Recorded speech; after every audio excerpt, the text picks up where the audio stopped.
there'll be an extra fee for the think about.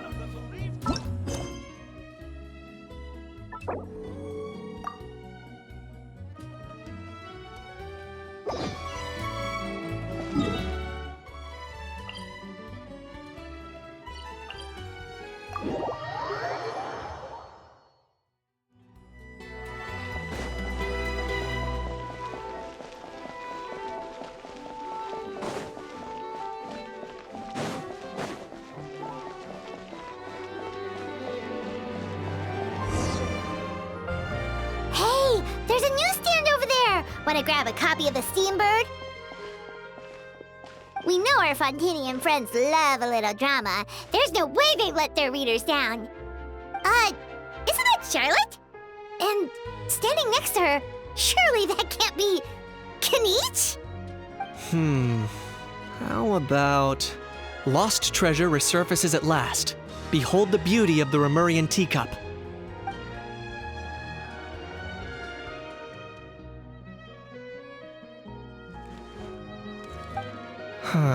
Pretty shocking. But it still feels like it's missing something. Ah, got it! Udex gravely wounded in shocking stabbing. Set to miss cross-border smuggling trial.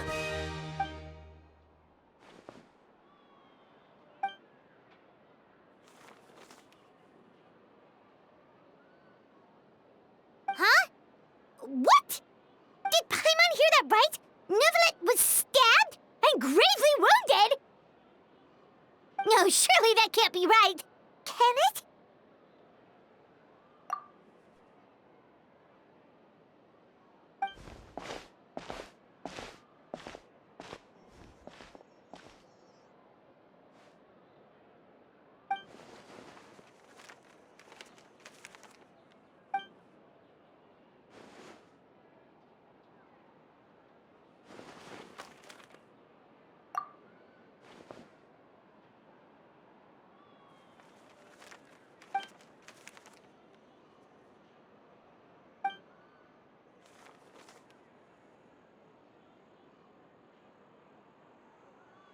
Hey there, you two.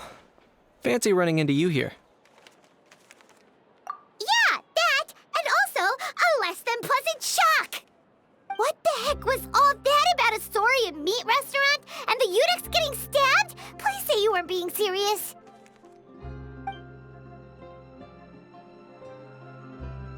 Trading tabloid headlines? Yeah. Charlotte and I were having a little contest to see who could find the most ridiculous fake news stories. Either I got lucky, or I have a knack for honing in on the most outrageous material.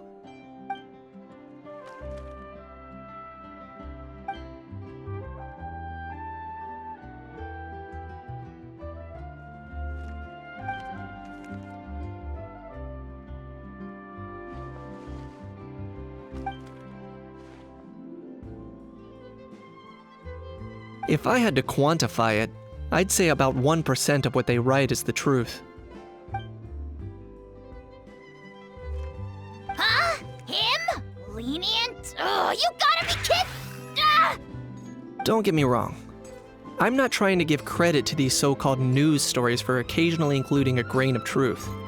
All I'm saying is, even the wildest leaps of the human imagination are always rooted in reality. You mean all those fake headlines you mentioned actually do have some basis in fact? Sure they do. For instance, there was in fact a smuggling trial recently. Considering the amount of speculation surrounding the smuggled goods, it's no wonder there are rumors about restaurants serving saurian meat or teacups being unearthed from ancient ruins. But in reality, the goods in question were simply a few ancient relics dug up from ruins in Natlan. Rest assured, no saurians were harmed in the process.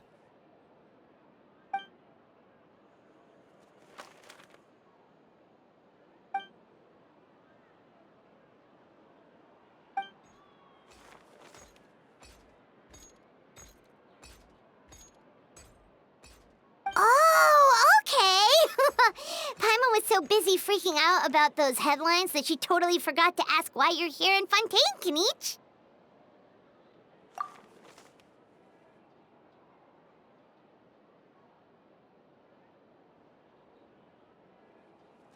It was a pretty open and shut case, and my testimony in court was clear enough.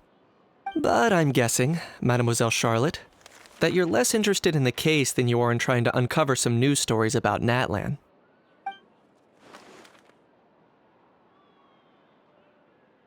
I appreciate your kind invitation, but like I said, storytelling isn't really my forte. Kaniche the speechless! Kaniche the tongue-tied! Huh? If you're dead set on doing an interview, why not talk to the Traveler instead?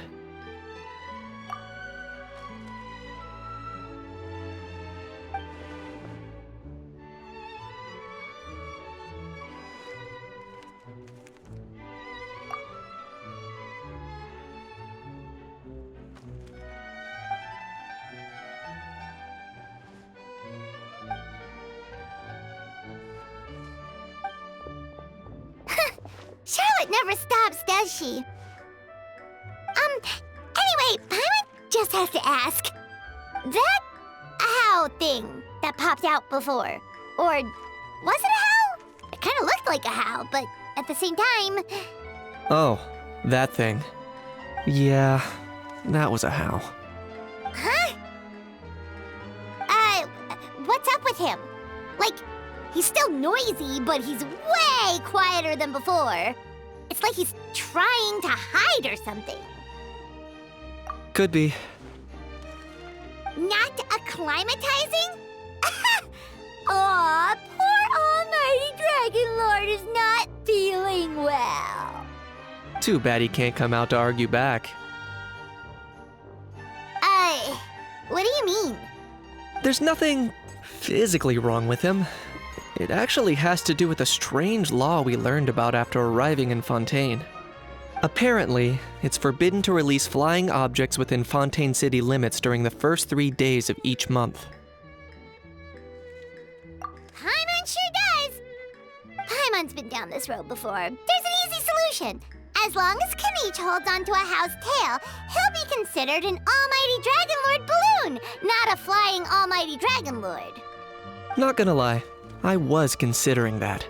But aaaaha wasn't too thrilled with the idea of huffing and puffing away in the form of a mini helium balloon. That said, it's pretty annoying how he keeps randomly popping up all of a sudden. Anyway, this morning I saw a notice outside the Palais Mermonia about an event that's set to take place outside the city soon. Something to do with filmmaking. I hear that's all the rage here. I was planning to stay here and do some exploring for a few extra days anyway, so I think I'll go check it out. It'll be a good chance to let that noisy helium balloon out. He might even learn a thing or two. If you're free, why don't you come along? I know where it is, so let me lead the way.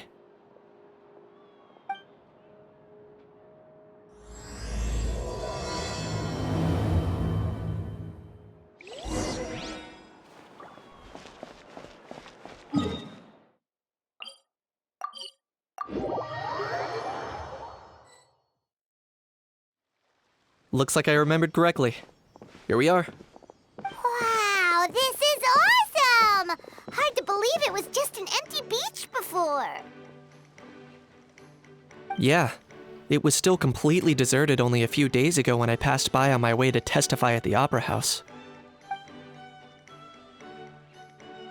There must be some efficient workers in Fontaine. Quite impressive. A few days? One night was all it took. Rap-a-tap-tap, ta-da!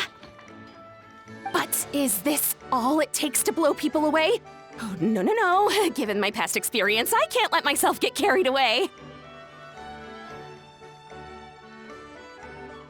Oh no, you've forgotten me? Oh, does graph adversarial technology ring any bells? It's me, Lapine Pauline! Of course! How else would we have managed to build Fantasyland in a single night? Fantasyland? At least that's how I like to think of it myself.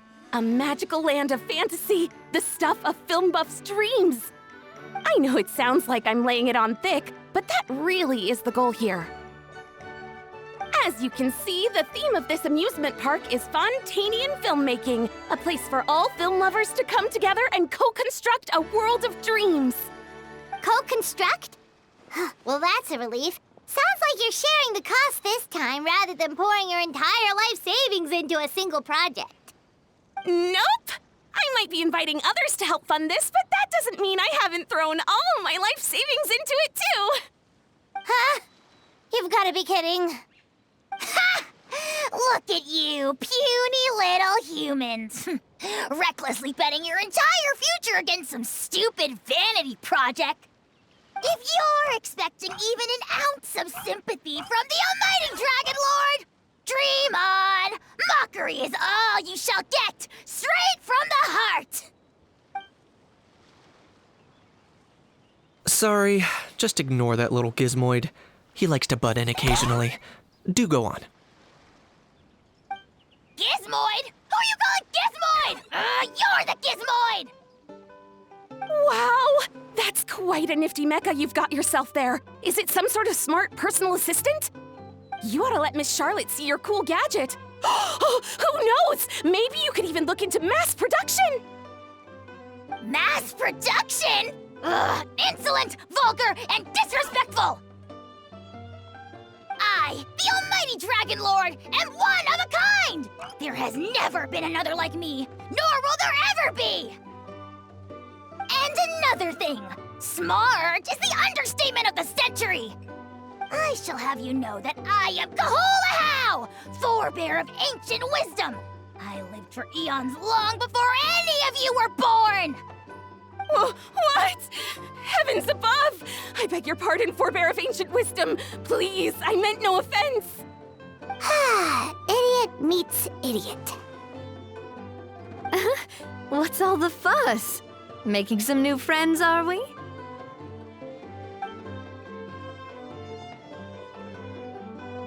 Miss Navia!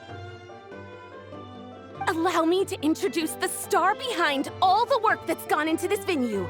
Miss Navia, president of Fontaine Spina di Rosula.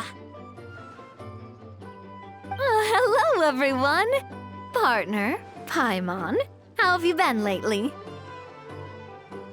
Hello there. I'm Kanich.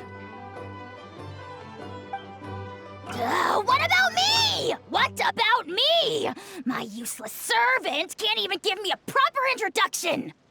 You think someone yelling their name out in the middle of a public street really needs an introduction?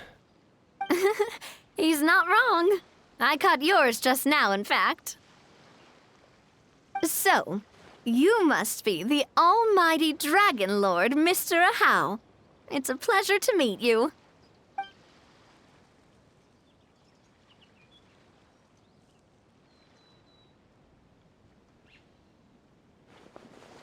Oh, see that? That's what I call proper manners. Well, it's not every day you meet a well-mannered human. Navia, was it? Excellent. You may address the almighty Dragon Lord by his name.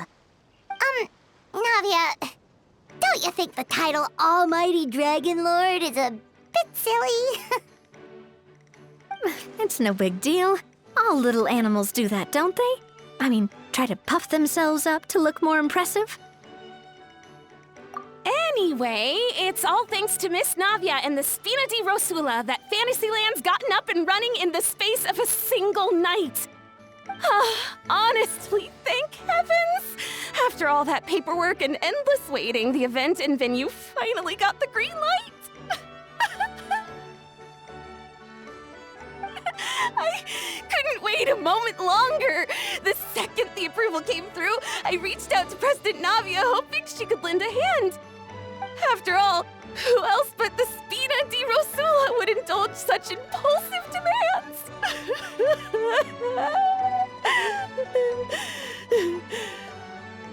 Sorry, traveler. Miss Lapine Pauline sometimes gets a bit overwhelmed by her own excitement, as you can see. I'm guessing she hasn't gone into much detail about the event yet, so let me fill you in. In short, the Cheval Moran Film Fantasyland is a fan convention that's open to film enthusiasts from all over Teyvat. Miss Lapine Pauline is hosting this event and also providing technical support. Huh? Cheval Moran? That's right! The one and only Surintendant Cheval Morand! After much persistence and many solicitations, I finally obtained Lady Farina's permission to use the image of her close friend. Not only is our adorable mascot drawing in fans by the minute, but she's also boosting her own popularity. And that was always the goal, a win-win arrangement. It's been a while since we last met, but still, it's a surprise to hear Lapine Pauline coming out with such sensible ideas. By the way, Miss Lapine Pauline, have you decided to switch careers and go into film tech? Not exactly. By chance, one of the prototype lenses I developed caught a photographer's eye, and it's now being used for the latest cinematic productions. Thanks to this unexpected opportunity, I've had the chance to invent various film-related equipment and props. That's right. So don't underestimate Miss Lapine Pauline, our resident engineer. She's the technical powerhouse at the core of this entire event. As for the Spina di Rosula, we're mainly here to take care of planning, operations, and management. For anyone feeling inspired to set up a booth, Miss Lapine Pauline and I will provide the necessary technical and operational support once their application has been approved. By the way, traveler, are you at all interested in taking part? It would be a chance for you to earn some extra income. Plus, with your skills, I'm sure you could bring something special to the table. Paimon would be even more tempted if you were to, say, throw in one of those fancy feasts she's seen in those gourmet food reels. Well, as it happens, that'll be a piece of cake. Everyone needs to eat, whether they be tourists or the stall owners themselves. So thanks to Miss Navia's help, we've managed to invite none other than the celebrity chef, Miss Escoffier, to run our theme restaurant. Look over there!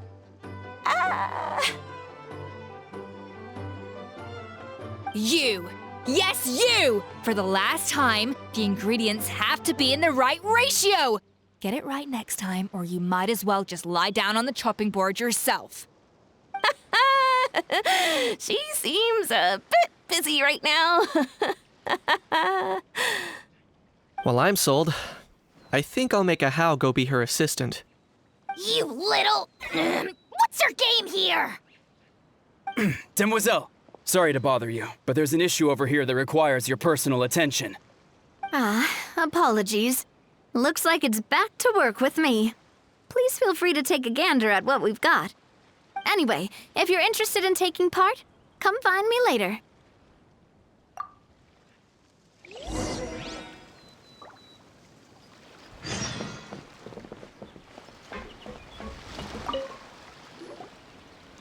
Greetings. Apologies if you overheard my harsh words just now, but I assure you it is entirely necessary. The sheer lack of standards here will be the death of me. Do you have any idea of the kind of customers I'm gonna get with how lax things are at the moment? The ones that leave their guns behind by accident and then come back to collect them later bringing ammunition with them. Yeah, that's the kind of customer you wouldn't forget in a hurry. Oh. Wait, has that happened before? No, it's just the mention of guns reminded me. Someone did actually leave their gun nearby. Huh? Just before we started setting up, as we were cleaning up the site, someone stumbled upon a mysterious locked box. It didn't look like something from Fontaine, though. It had more of a Natlanese vibe. Oh? Do you think a foreign tourist might have left it behind? That's what I assumed at first. But the box was buried beneath a pile of wooden planks, rocks, and whatnot, so it seemed like someone deliberately hid it there. But I didn't see much point in speculating, so the best thing I could think of was to hand it over to the authorities. I trekked all the way over to the Palais Mermonia just to hand it in. Ugh. It was exhausting. What did the authorities make of it? Oh, they made a mountain out of a molehill, as usual. Before even addressing the question of what was actually inside the box, they had several heated discussions about whose responsibility it was to write the lost and found notice. Thankfully, the ever-reliable Officer Sedine stepped up and immediately called in the Marechaussee Phantom to crack the lock and check if there were any dangerous items inside. And, as it turned out, there was a gun. Wow, that's a dangerous item, all right. Mind if I ask what kind of gun it was? Oh yeah, Mr. Kanich, you're from Natlan, aren't you? Do you know a lot about guns? You could say it comes with the job. I have an interest in weaponry and the like. Ugh, such a spoiled brat. What, are the toys I gave you not good enough for you anymore? Yep, got sick of those long ago. You little... How dare you turn your nose up at my gifts! Why Time for a timeout, old-timer. Sorry, where were we? Oh yeah, do you recall what the gun looked like? It's a bit hard to describe. If you ask me, it didn't even really look like a gun.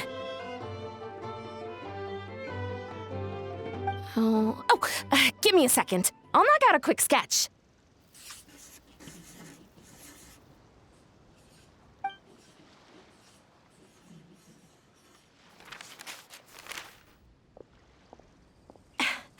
Something like this. Whoa, it's so neat and precise. It's nothing. Sorry. Is something wrong with my drawing? I know it doesn't really look like a gun, but I assure you, this is exactly what it looked like. And it certainly could shoot as well, too. I confirmed that with the officer from the Marechaussee Phantom. No, quite the opposite. The features are very accurate, and it is definitely from Natlan. Please, don't mind me. I'm just taking a moment to admire it.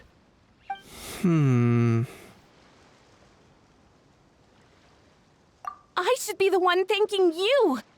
Thank you, and everyone else for your support. Don't mention it.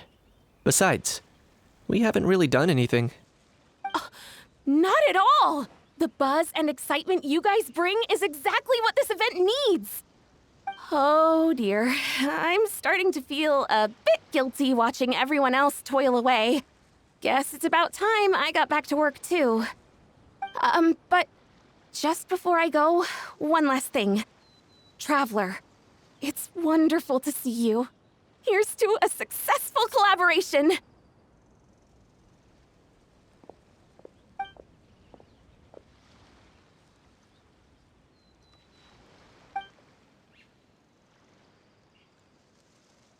I'm sure you noticed that there was something unusual about that gun. Correct. It's most likely an old weapon dug up from some ancient dragon ruins. Based on my experience, it might be more accurate to refer to it as a hand cannon, but in Fontaine terms, it's not wrong to call it a gun. Given why I came here, don't you think it's curious that an ancient dragon relic of unknown origin would turn up like this, out of the blue? I suspect this gun might have something to do with that smuggling case. It might have slipped through the cracks. Time is of the essence, so I'd like to head over to the Palais Mermonia to verify my suspicions. Perfect. Then we can head out right away. Or, if you want to catch up with your friends first, I can wait.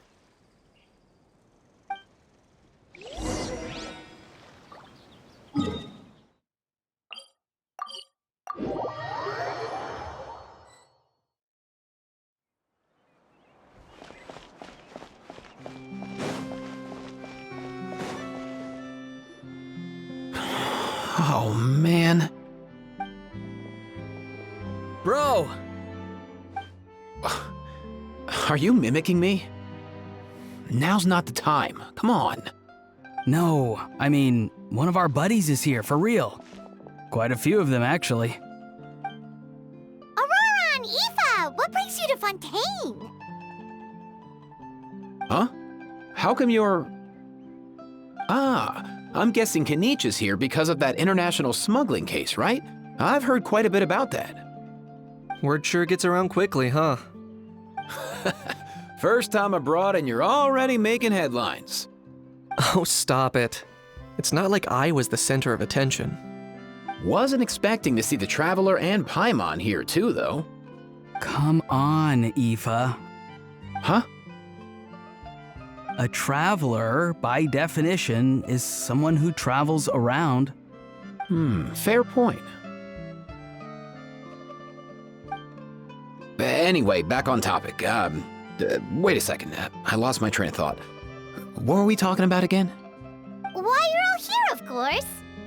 For vegetables. Kuku. Huh? I'll go first. It's for the Chevrolamine film Fantasyland. Wait, is that right? It's Cheval Moran. Ah, right. I keep stumbling over that one. Guess I owe Cheval Moran an apology, even if she's not here.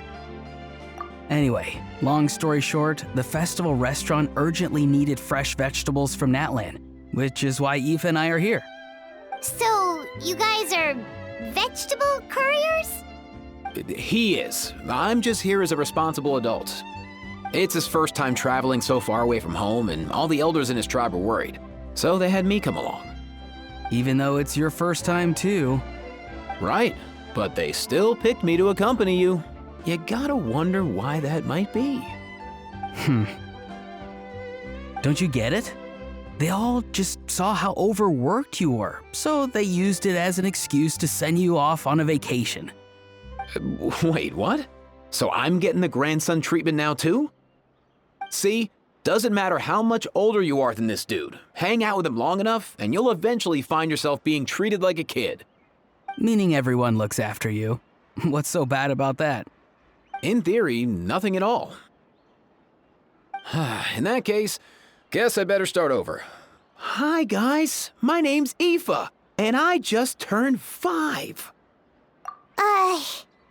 Paimon's not sure who the responsible adult is anymore.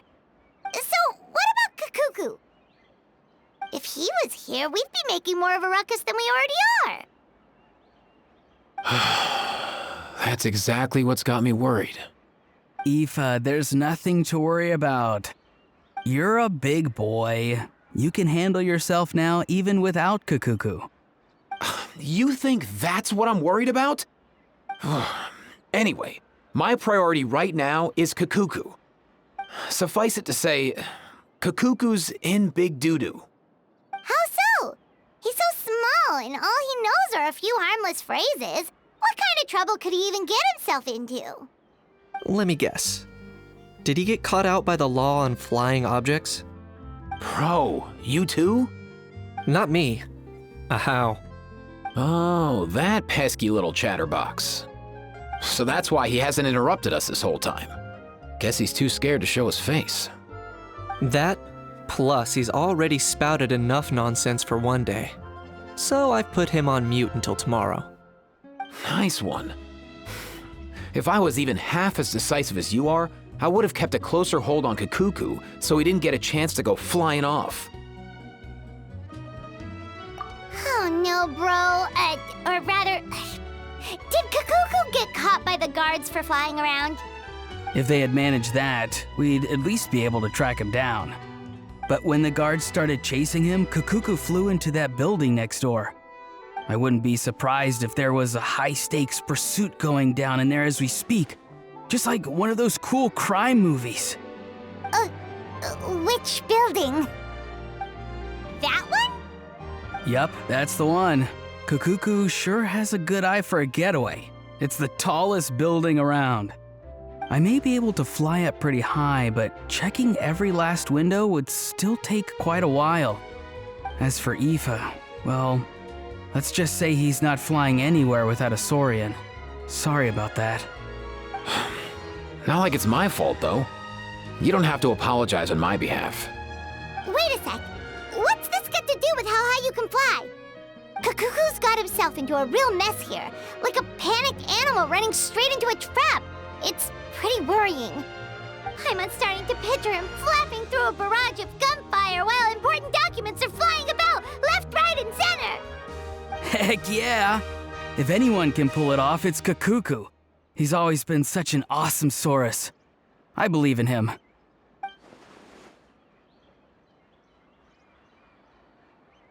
For real now? Do you even hear yourself, bro? Of course I'm for real. I'd never make light of something like that. All right. Everyone's an awesome Saurus.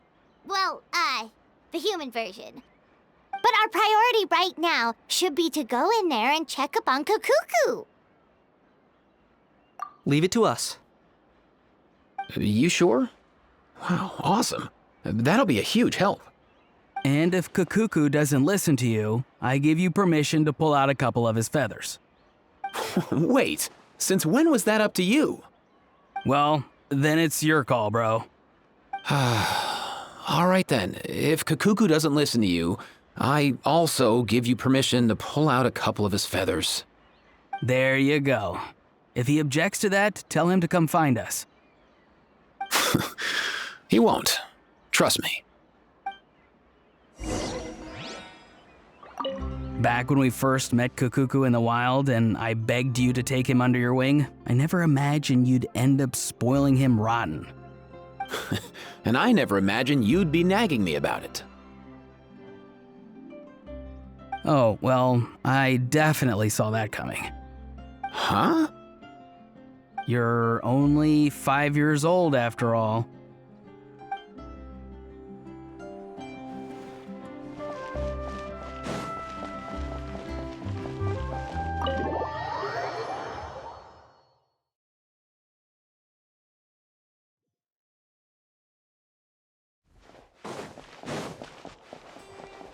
Nothing new there.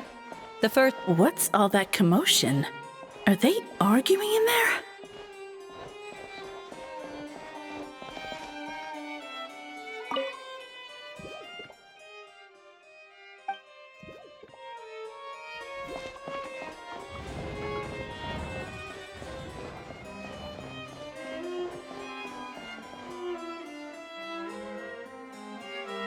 No way, bro!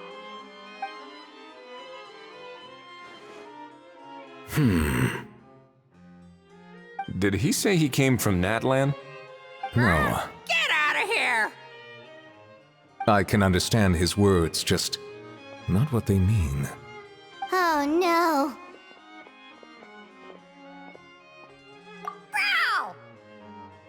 Bro! He keeps repeating the same things over and over again. Oh, you know one another. He's a friend, yeah. A Saurian friend, let's say. Great. Well, that was easy. Looks like we've tracked down the owner. Guess that's one less lost and found notice for you to write, Monsieur Neuvillette. For real? Traveler, was there something important you wanted to discuss with the Udex? I'm just about done with my business here. Need me to step out? Stay and hear them out first. Perhaps it will have some bearing on your own work. If I'm not mistaken, you are the same Mr. Kanich who served as a witness in the smuggling trial? I take it there's been a further development in the case. That's right. Very perceptive, Mr. Udex. So you've met Neuvillette before? But wasn't the trial overseen by another judge? I've seen his photo in the papers. But as for this other gentleman... Allow me to introduce you to Mr. Wriothesley, administrator of the Fortress of Meripede. Or in layman's terms, Fontaine's prison warden. Please, feel free to share anything about the case. There's no need to keep anything from him. Pleasure to meet you. Pleasure to meet you! Wow, that sounded just like me. But should we really discuss official business in front of the Saurian? Oh, wow! Oh, no! I believe he said... Or rather, I suppose he meant that he'll keep this to himself. Though I should mention, Mr. Kukuku, that we will have to ask you to sign a confidentiality agreement. Sure thing, bro.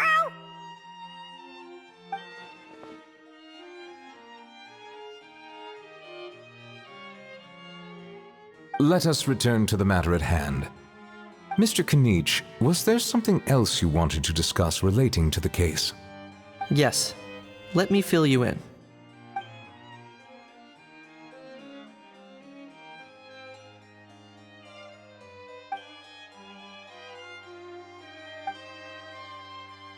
Wow! It really is exactly like Lapine Pauline's sketch! It must be all that practice drawing engineering blueprints, huh?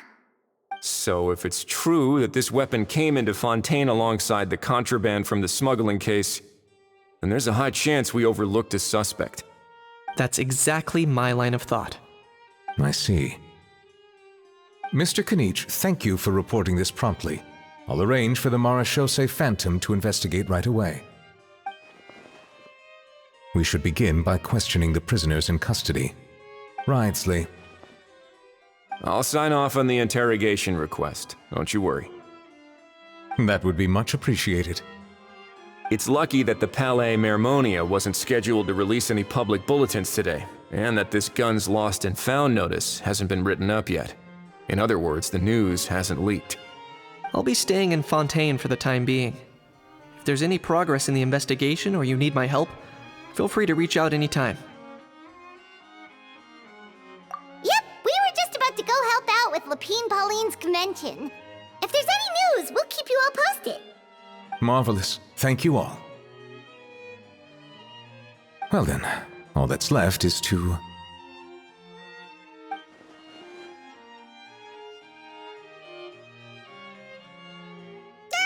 You miss me, bro?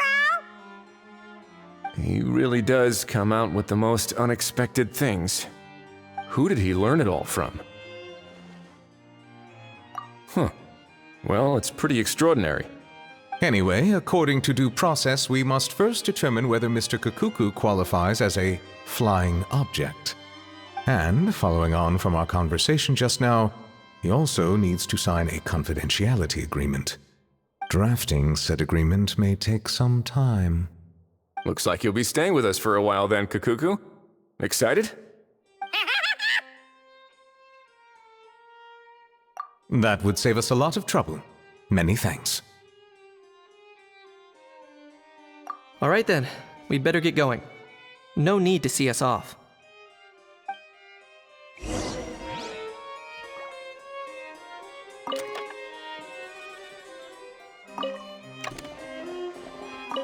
I know you mentioned a while back that people from Nadland would soon start showing up all over the world, but I hadn't expected anything like this. It seems no matter where they come from, all dragons are inquisitive by nature. You can say that again, bro! The same might well be said for humankind. The real reason you chose to stay to investigate this case was your curiosity about Natlan and Mr. Kukuku, was it not? Guilty as charged. Nothing gets past you. So, how about we take this opportunity to chat a little more? We've got the world's best translator on hand, after all. Sure thing, bro!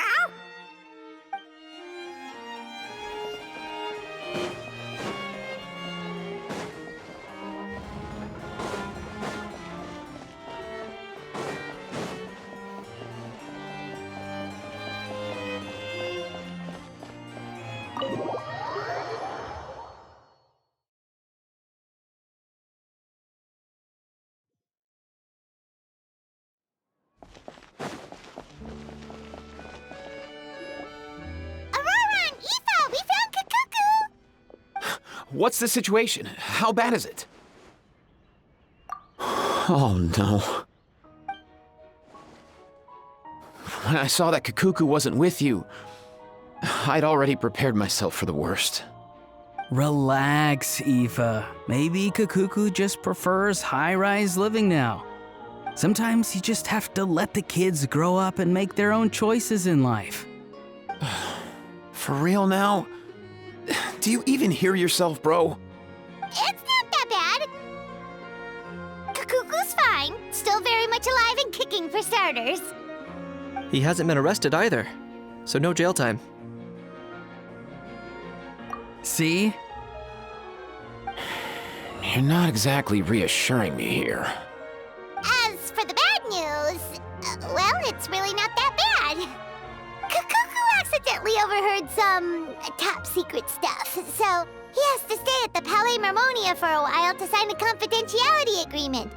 But there's no need to worry. The person in charge of looking after Kukuku is super nice, so he'll be absolutely fine.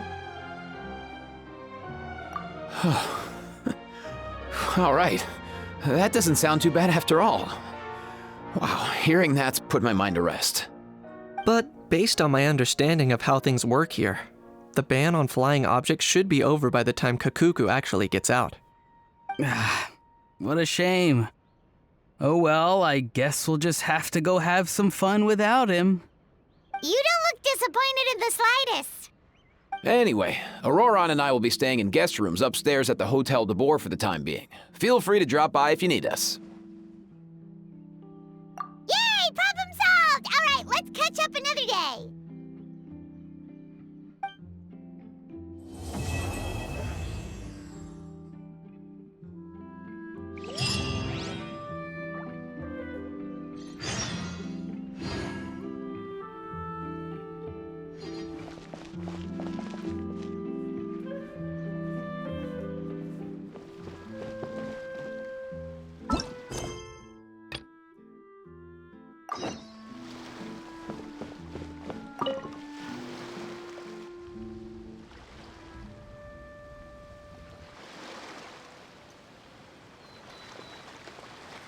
Traveler, it's you! Ready to join the Cheval Moran Film Fantasyland crew? It's time, dear partner in Paimon, for us to turn our attention to the Cheval Moran Film Fantasyland. As I mentioned, the park was started up by enthusiasts who brought in the Spina di Rosula to handle the planning, construction, and operations. Of course, enthusiasts aren't typically all-around experts. They usually stick to designing the event booths. We, for our part, handle long-term operations and develop standardized strategy guides for the different activities. Long-term operations? Strategy? It all sounds so complicated. We spend most of our time adventuring and we barely have any experience running a stall. Do you think we can handle this? That's more like it. You've seen it all before, haven't you, partner? I'd even go as far as to say you've shaped some of Tevat's biggest business ventures. Anyway, first things first. Let's get an overview of how the whole festival's gonna be run.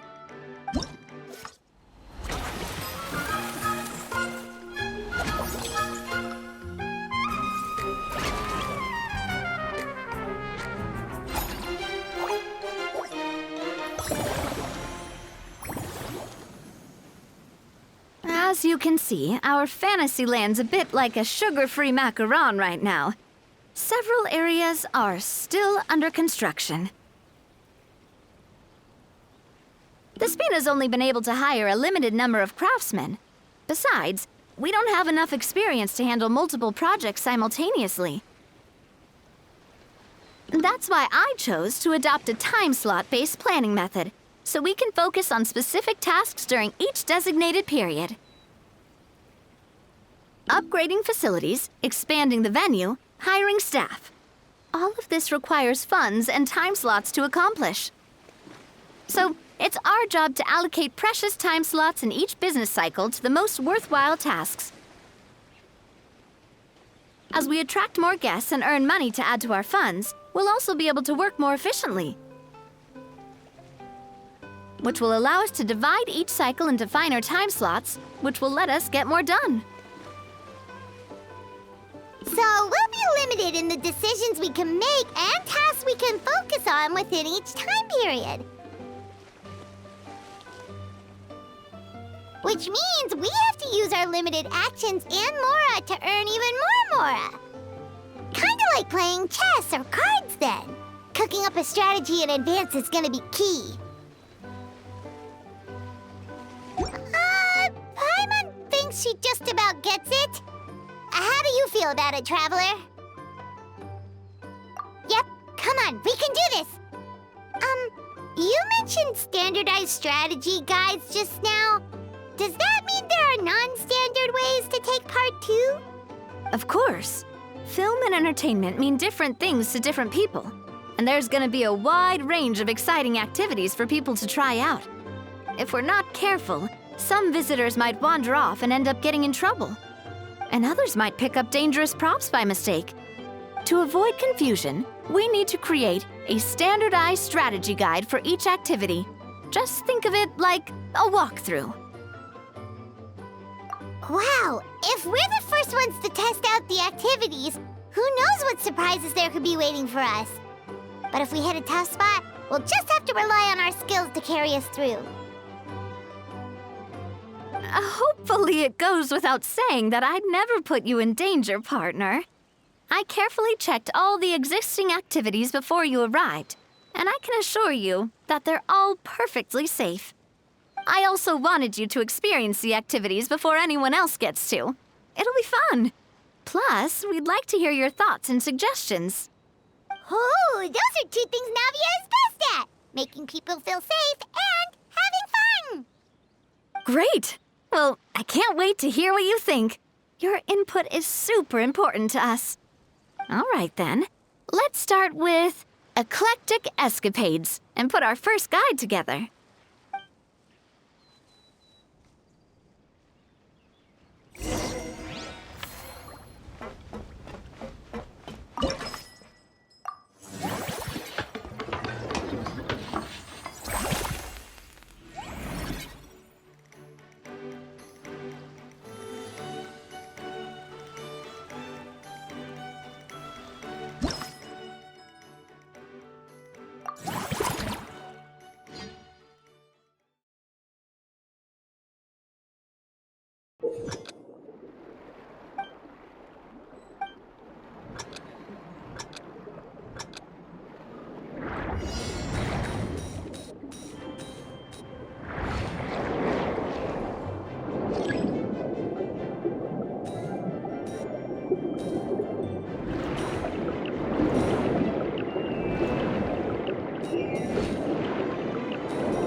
Both of you seem even more excited than before.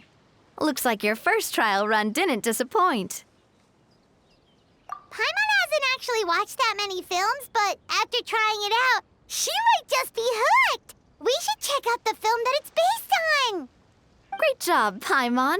That's exactly what our enthusiast friends were hoping you'd say. They'd be beyond delighted to hear that visitors are curious about the films that inspired these attractions. Some have even been willing to contribute extra funds out of their own pockets. Where budgets have allowed, of course. Out of their own pockets? That's right. While the Spina di Rosula covers the cost of basic booth materials and rental fees, many fans have personally funded promotional materials and related merchandise. The cost of the booth itself isn't their main expense. Some of them have already started designing spin-off products inspired by film characters. Take our official mascot, Sir Intendant Chevalmoran, for instance. She won second place in the last most popular character poll for the comic film category, and was even dubbed the pinnacle of round, bouncy cuteness. Many people have expressed interest in designing cushions based on her image, using the highest quality fabrics and hiring the most skilled artisans to mass produce them.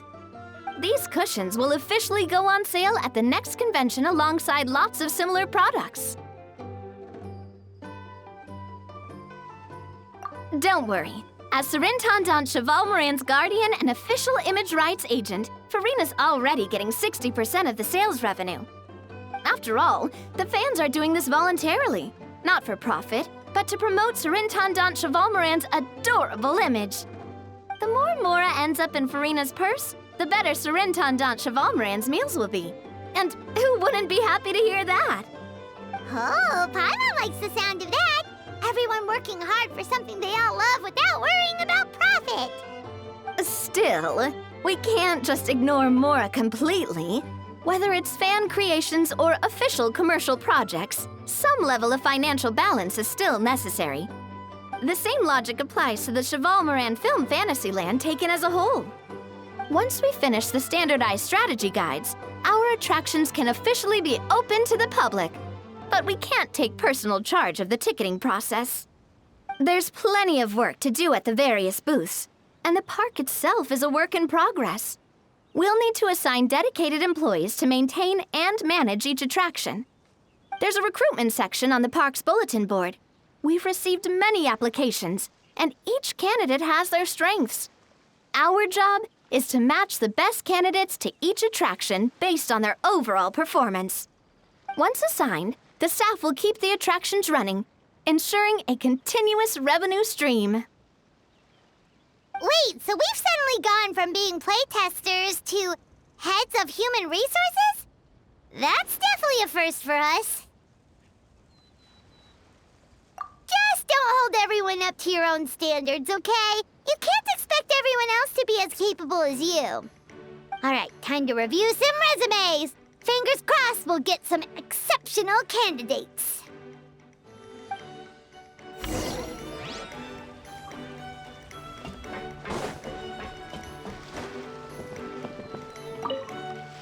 When reviewing resumes, pay attention to each applicant's area of expertise.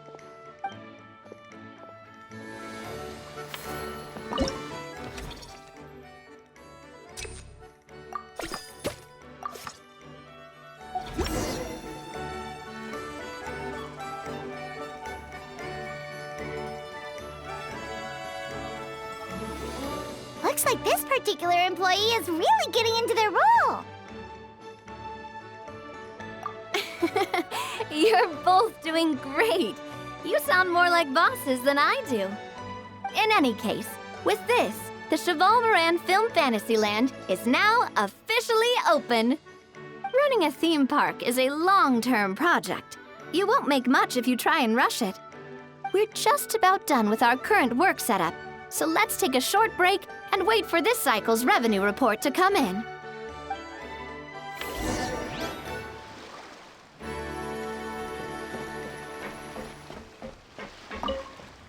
Well, this cycle of operations sure got us off to a good start. On to the next one.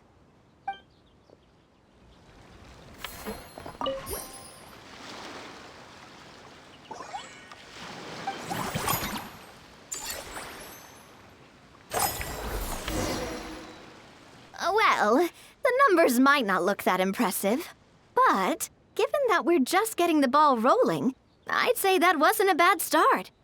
Building on this momentum, we must consider rolling out more unique business strategies during the next cycle. To draw in the crowds, I've invited one of Fontaine's very own celebrity chefs, my good friend Escoffier. She'll be performing right here in the amusement park's restaurant. On that note, let's go catch up with her. So, is the restaurant part of our business strategy too? There are so many layers to this operation.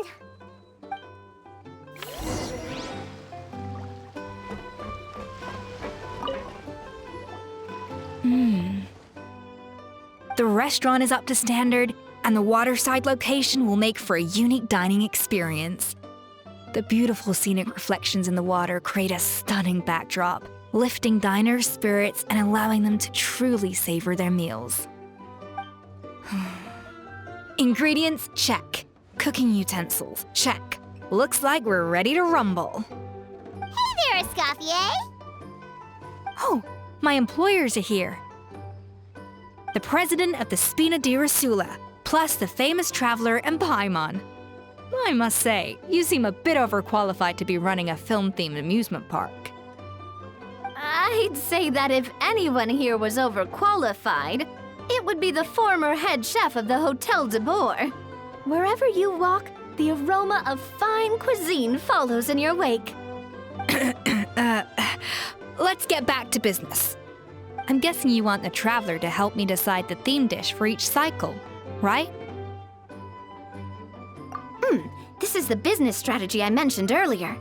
Using Escoffier's top-tier dishes to attract more visitors to the park. But this isn't just about attracting visitors. Her culinary masterpieces will surely have other surprising effects. Just imagine, Paimon, if all you needed was a single ticket to enjoy all the attractions and taste all the legendary food.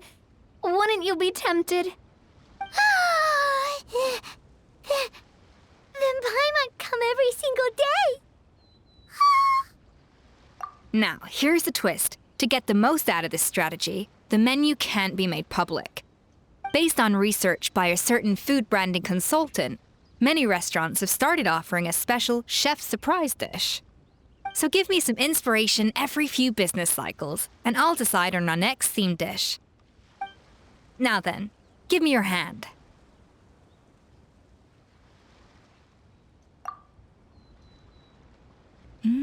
A warm and energetic feel.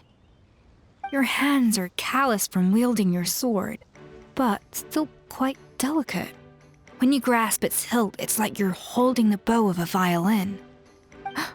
A sword, then. The theme this time shall be strength. All right, let's find out what strength looks like in gastronomical form.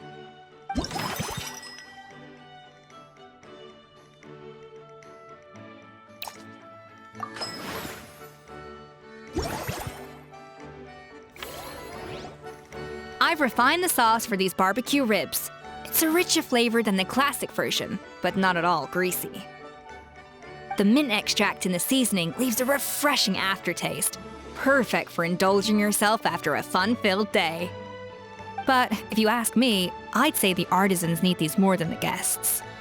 The artisans? As I'm sure you've noticed, this park isn't quite finished. A serving of these barbecue ribs should help the artisans replenish their strength much more quickly. As their bosses, you have an obligation to provide meals for them. So why not invite them to dine here?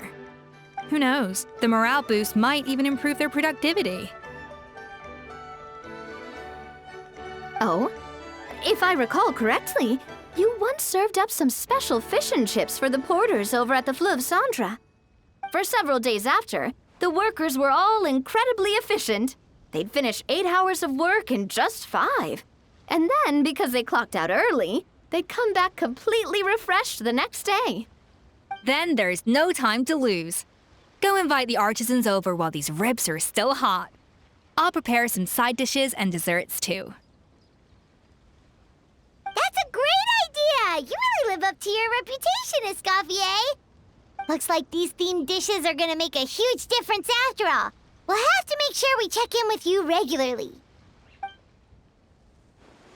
The artisans are pumped and ready to roll thanks to that themed dish. And perfect timing, too. Let's take this chance to take the facilities of our eclectic escapades to the next level. That unique aroma. I wonder how you'll inspire my cooking this time. All right then, I'll just...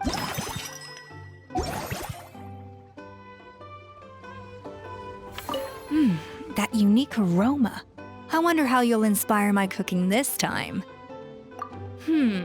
I'd say it's quite similar to working at the tavern in the Fleuve Centre. There's something special about seeing diners' faces light up when they taste your food. You don't get that working in the closed-off kitchen in a grand hotel. If something like this comes up again, just call me. Don't worry, we know each other. No commission fee needed. I won't take a single mora.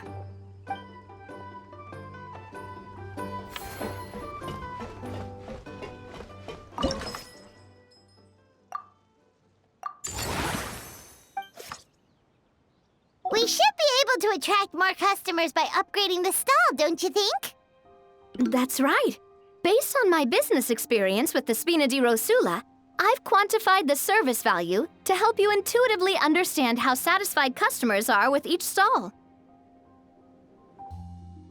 An attraction will reach its ideal revenue only when its service value meets customer expectations. As we improve and expand our facilities, expectations will also increase accordingly. When that happens, we can deploy more capable employees or invest funds in training to enhance our employees' skills.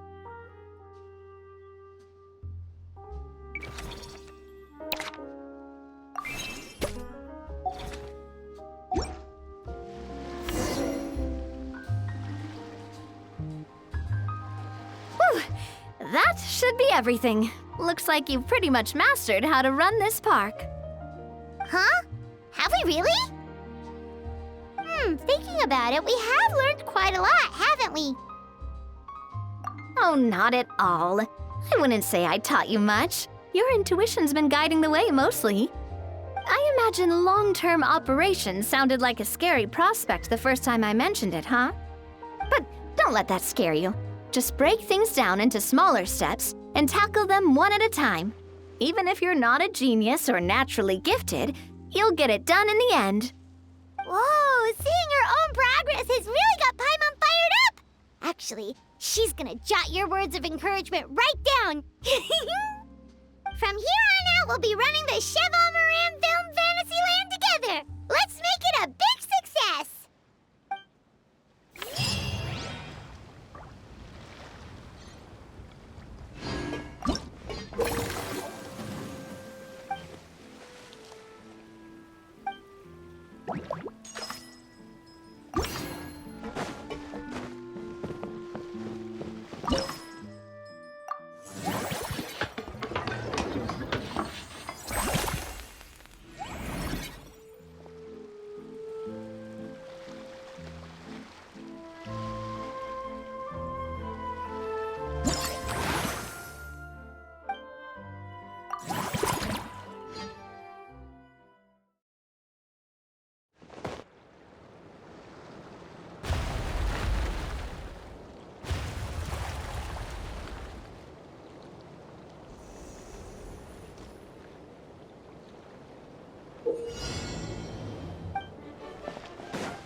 is that? Our hero, the Traveler? And Paimon, too! Oh, I guess I shouldn't be too surprised. Mrs. Coiffier already told me you were the big boss here. But when I saw you just now, I forgot myself for a moment. Tactically speaking, the Cheval Moran Film Fantasyland doesn't even have a boss, does it? Isn't it the idea that everyone works together to make it as successful as possible, and then we all share the profits? But, wait a sec. Why are you here, Veressa? Well, officially, I'm here to promote my brand. Not long ago, Mrs. Coiffier placed an order with me for her restaurant, as she often does. In her letter, she mentioned that showcasing my orchard's products at the festival would boost sales and help build my brand recognition. After talking it through with my parents, I decided to give it a shot.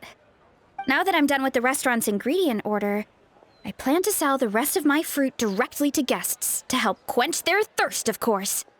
The thought of enjoying fresh fruit from Natland here in Fontaine does sound pretty appealing. But with this many customers, wouldn't it be exhausting to watch the stall all day? Huh? Am I supposed to be watching the stall the whole time?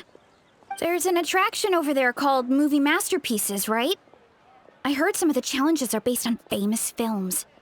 Some of those films have even been adapted into great comics. I'd love to go give it a try. So, you're not doing any business at all? Back in the Collective of Plenty, I'd just set up a sign with the fruit prices, place a weighing scale and a coin jar to one side, then let people pay on their own. When closing time came around, I'd wake up and check the accounts. Not a single Mora's ever gone missing. To be fair, that does sound nice. People in the Collective of Plenty are a law-abiding bunch. No one would even think about taking something without paying. Makes sense that tending your stall wouldn't take too much effort. Fontanian customers are no doubt trustworthy too, but let's just say they're not used to self-service shopping. Plus, if you just leave the stall unattended as a Natlanese merchant, people here might think you're gone for good. In that case, I'd better start acting the part. But I'll need to buy some things in the city before I officially open for business. I promised to bring back some Fontanian clockwork mecha for Kochi-san. Oh, and I also wanted to try a few rounds of movie masterpieces. After that, I should be able to focus on my business without getting distracted. We might not be locals, but we've explored Fontaine quite a bit. We know our way around pretty well. In that case, give me a moment to get some extra fruit, a price list, and my coin jar set up. I get to go shopping with the Traveler! Nice. It's been a few days. Ban on flying objects should be over by now. Let's head over to the Palais Mermonia to see how Kukuku's doing.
Hello, boss.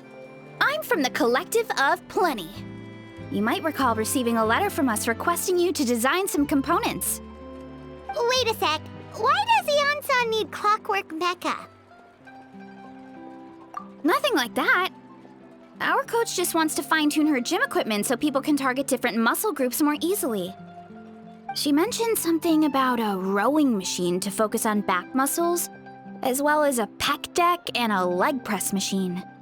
The parts that connect the ropes and weight plates wear out easily, but they need to be strong. So Coach Ian-san thought she'd give Fontanian Clockwork Mecha a try. It all sounds so technical.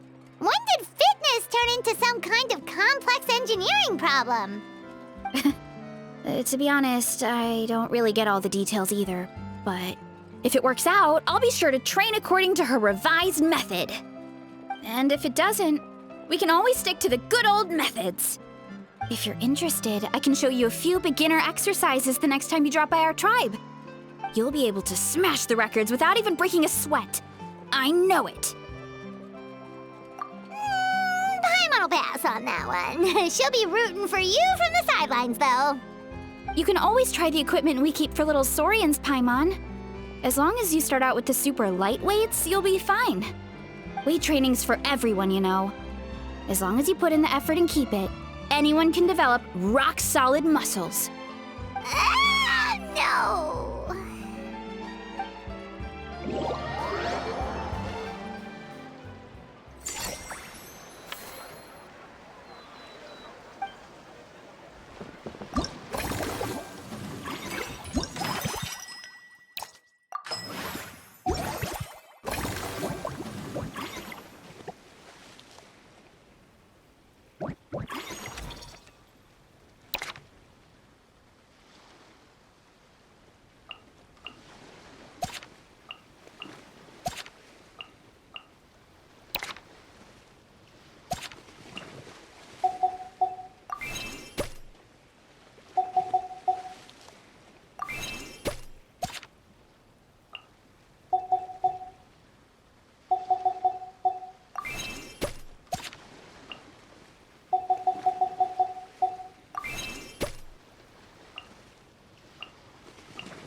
All right, time to show off how fast I can run. I'm gonna go have a blast, then come back, calm down, and focus on running my fruit stall. That's right. Last thing you'd want is to get too absorbed in having fun, then suddenly realize you're starving because you haven't eaten anything for hours. Funnily enough, Paimon can think of someone else with a bad habit of getting so into things that they forget to eat. No matter how busy you are, nothing's more important than staying well-fed, hydrated, and healthy. No need to worry about me, guys. I do a lot of long-distance running, so I always make sure to bring some food and water with me. This time is no exception.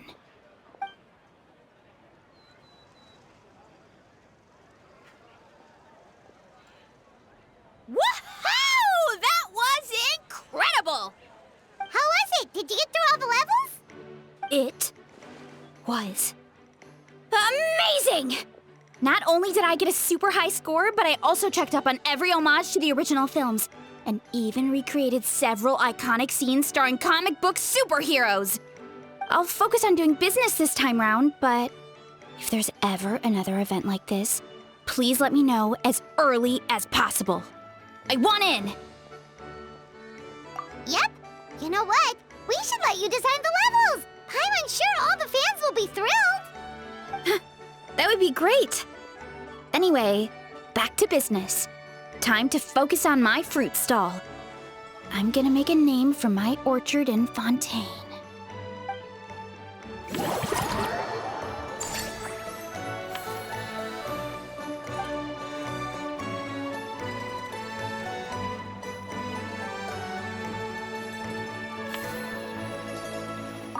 Seeing how happy everyone is here, I can't help smiling myself.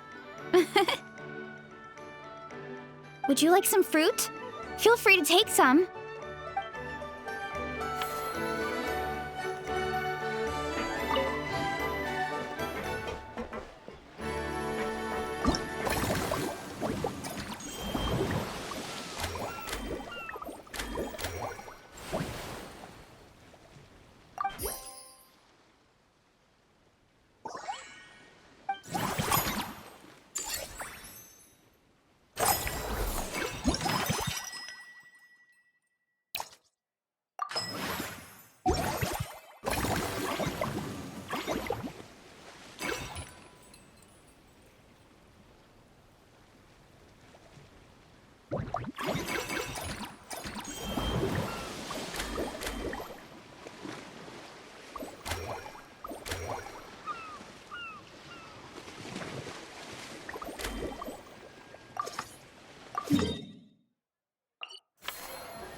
Welcome to the Cheval Moran Film Fantasyland!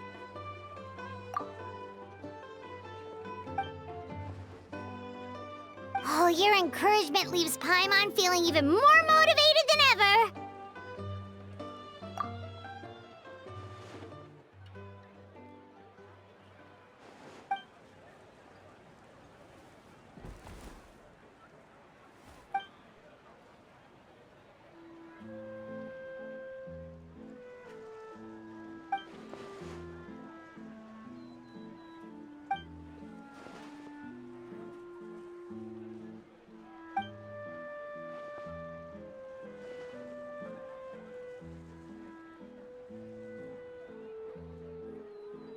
But now they've got films to watch.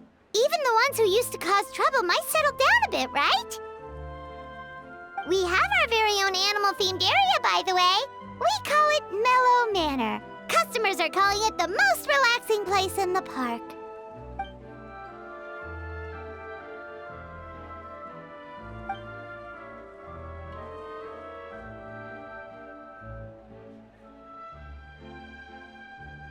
Oh, you mean we could invite Sigewinne to be a consultant at Mellow Manor? Now that you mention it, that sounds like a great idea! Sigewinne's great at caring for people, and she's so warm and gentle. Looking after animals should be a piece of cake! Yeah, like someone who gives advice and tells the park staff how to do their jobs better. The workload won't be too heavy, but it's important work. Besides, you'll mostly be playing with the animals.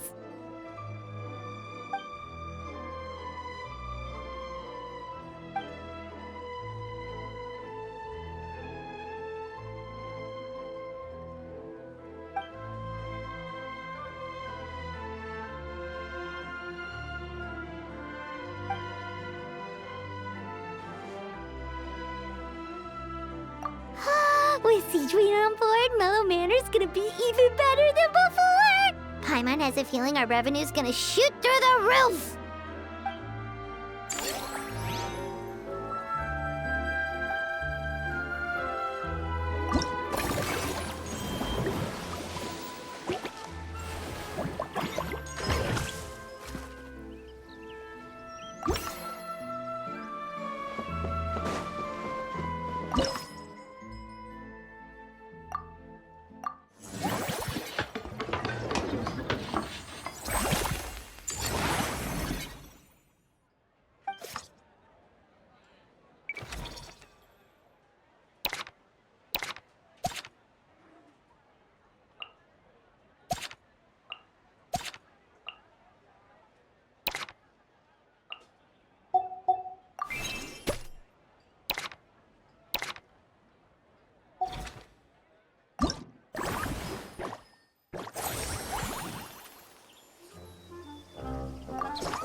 Forget health issues. Paimon wouldn't be surprised if she could actually chat with the animals once she's done reading. Oh, wait, head nurse, please don't go. Phew, boy, am I glad I caught up with you. One of the inmates has become obsessed with those magical mouse munchies from the animated films you've been showing them, and tried making some himself with 3 days' worth of welfare meals. He ended up giving himself food poisoning, with symptoms we've never even seen before. Please, we need your help.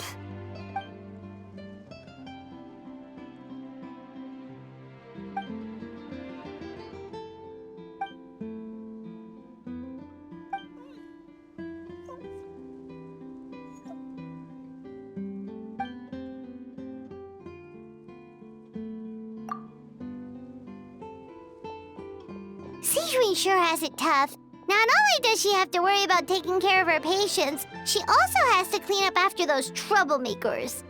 Why don't we prepare something tasty for her? It might help lift her spirits.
And here's a special snack, too! Hope it gets your strength back up.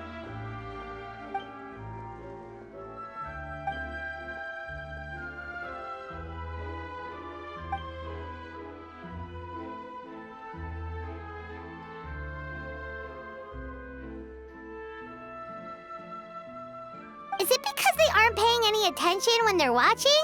Or is it some rebellious mentality? A whatever you tell me not to do, I'll do it just to prove you wrong type of thing?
Us? Wait, but Paimon hasn't seen Linny anywhere!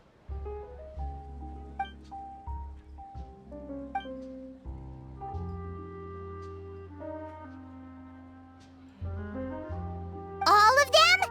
That's some serious dedication right there.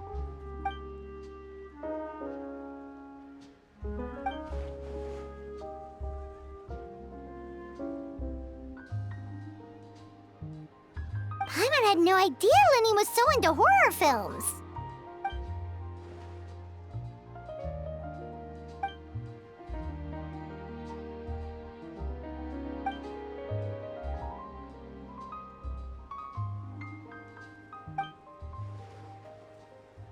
Well, that's a side of Linny we've never seen before. Don't even think about roping Paimon into this!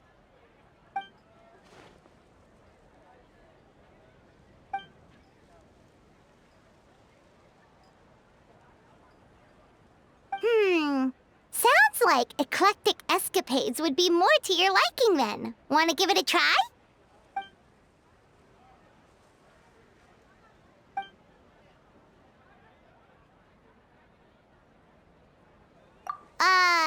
Is that really that entertaining? Still, if you're interested in the attraction, why not become a consultant? That way you'd get to see more of the visitors' reactions too!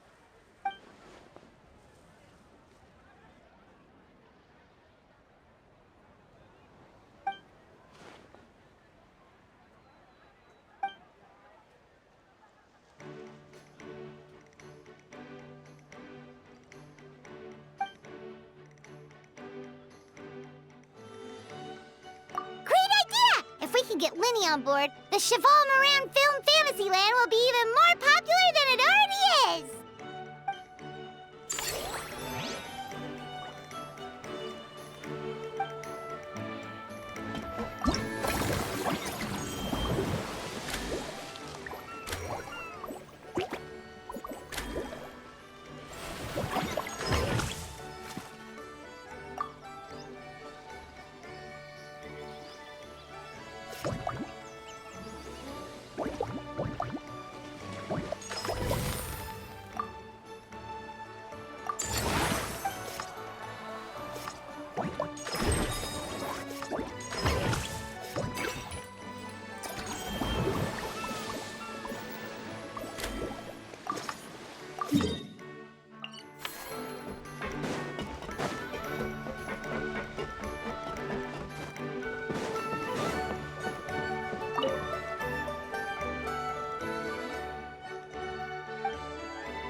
Didn't expect to see you here either!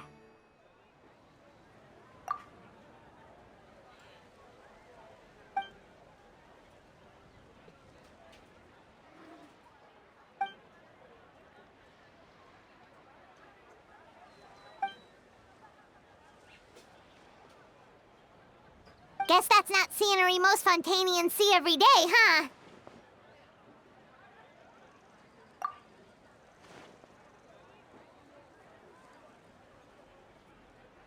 Wait, aren't fight scenes supposed to be as realistic as possible? Surely the more punches that land, the better.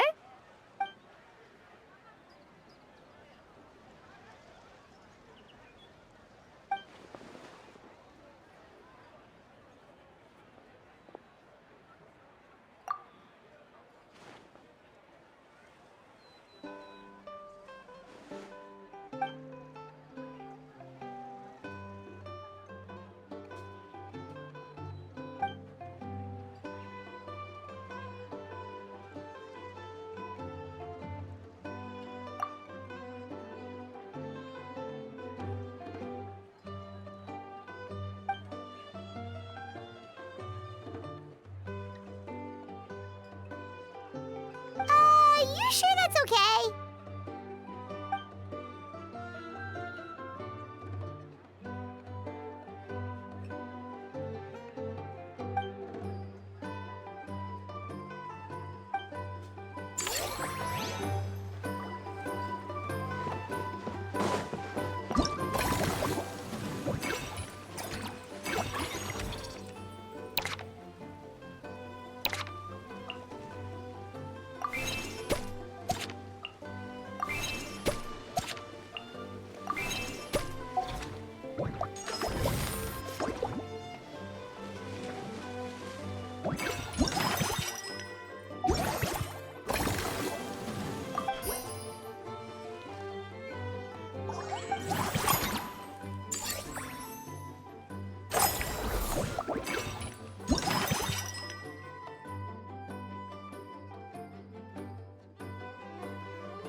excited to hear that you've been enjoying yourself, but I need to concentrate on this film for now. Those animal assistants will have to wait. I just need a little more sleep.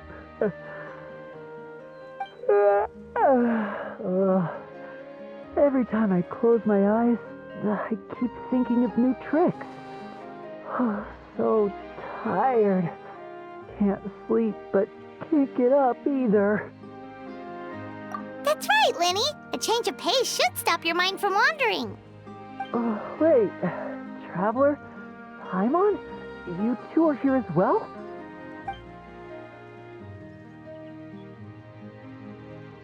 In that case, count me in. Not just for my own sake, of course, but to support my friends. Just give me a moment to freshen up.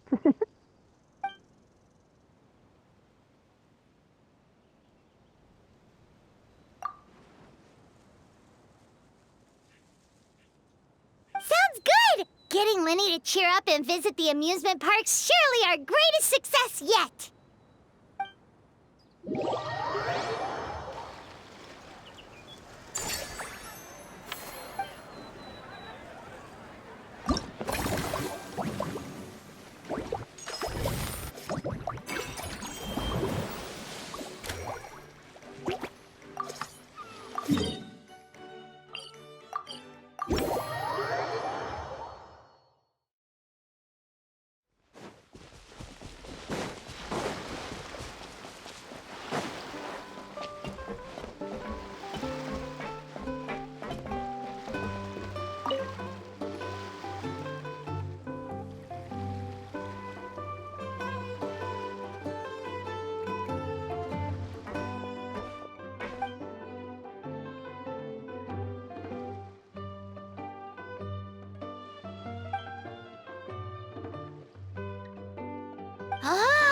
They both sound delicious. But how come you seem so familiar with this bar when it's your first time here? Paimon's never even heard of the drinks you ordered us.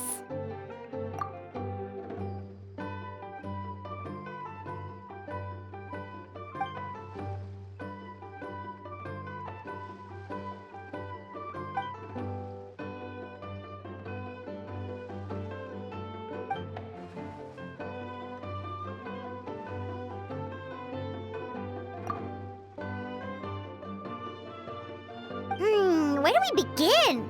Literally everything that's happened has been pretty incredible, if you think about it.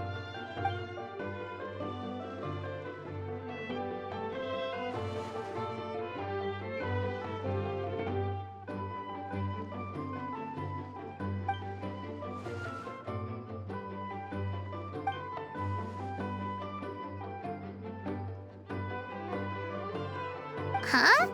So we could become mercs too?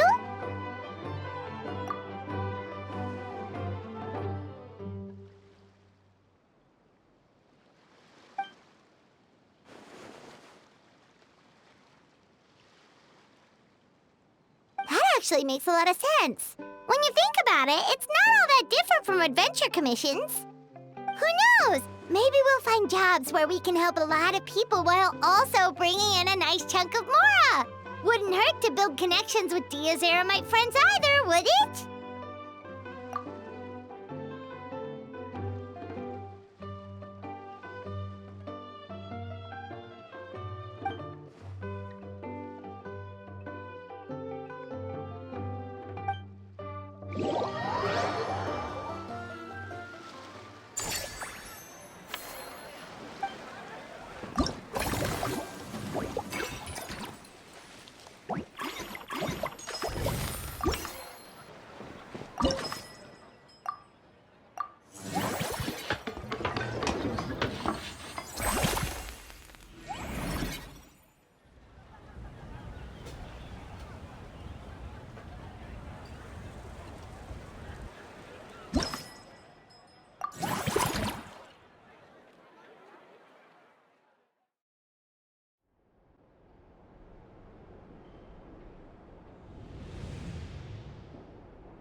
Thanks for inviting me to come down, you two.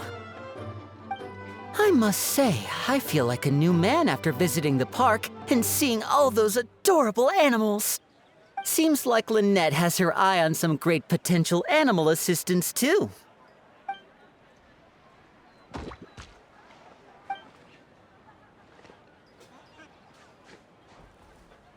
Oh, and did you see those weird mushrooms? Can we take home a few of those as well? That might not be possible. These fungi have been specially trained, you know?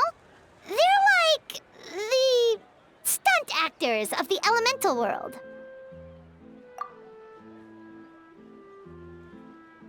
Are you sure about that? Paimon's pretty sure we've never seen a cat anywhere near as big and as soft as a fungus.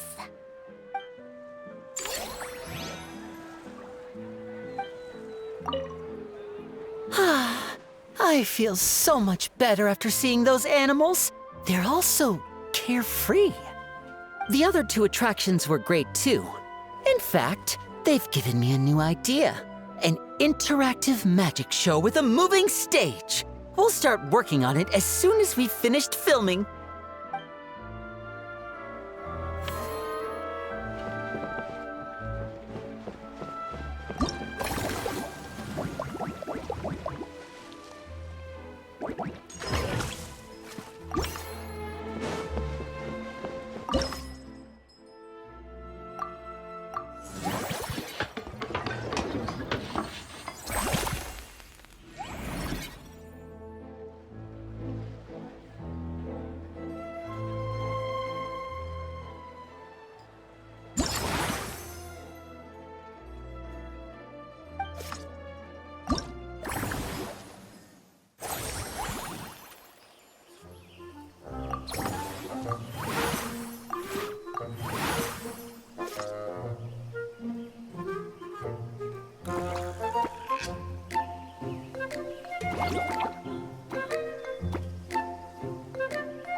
You're so quick, Dia! Everyone agreed just like that! Guess that means we're now official partners of the Blazing Beast! Hooah! Watch out, world! There's a couple of new mercs on the scene! Maybe Paimon should give herself a proper mercenary name.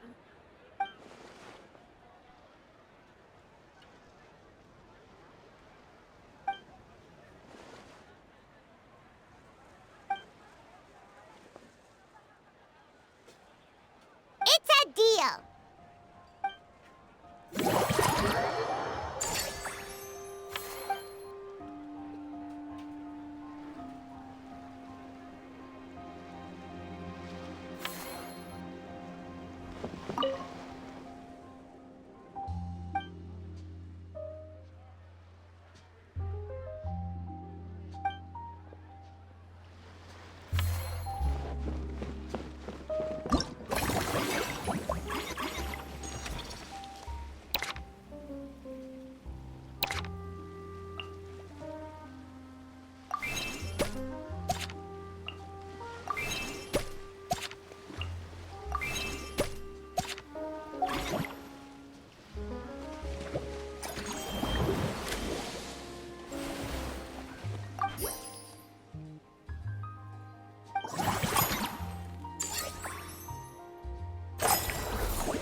Why, hello there, traveler, Paimon.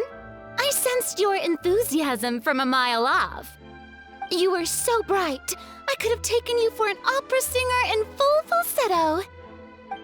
Farina, you're finally here! Thank you. I am just as thrilled to be here as you are to have me. More seriously, I'm not the star this time. That's you two, alongside all the creators sharing their passion for film with the world. Honestly, when I was first asked to approve the plans, I thought this would just be a small event. I never imagined that the Cheval Moran film Fantasyland would expand to this scale so quickly. Yeah, thinking back to when we first arrived, it really has all come together in no time. At this rate, who knows? Someday it could become as iconic as the Fontanalia Film Festival itself. And we have the two of you to credit for much of that. I've suggested to several renowned directors that we award you the title Pioneers of the Film Industry. In contrast to the Farina Award, which is more of a public honor, this title is a mark of true recognition from within the industry itself, a reflection of both outstanding achievement and hard work. Wow, even you're getting serious now. Come now, no need for any of that.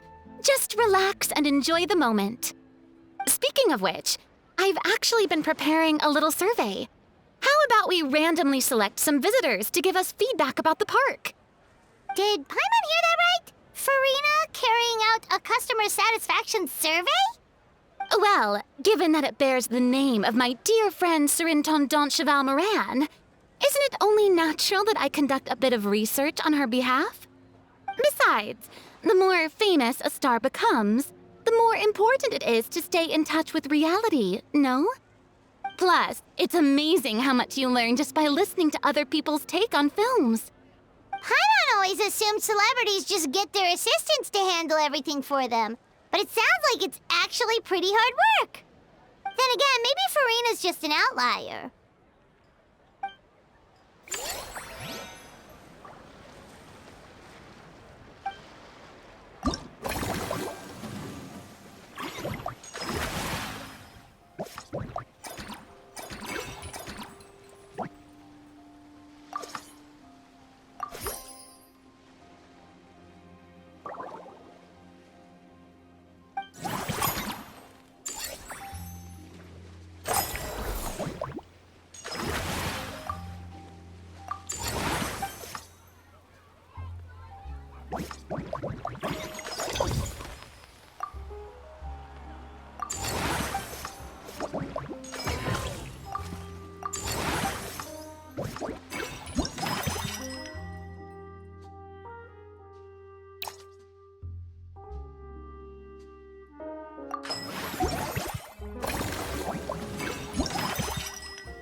There we are, all set to go. Now, let's take a stroll nearby and randomly pick out some visitors to ask a few key questions.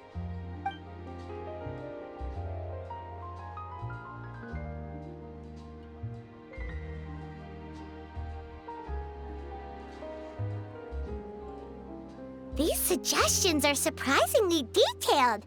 Choosing film prototypes, recreating the scene cutting process, budget management for costumes, makeup, and set design?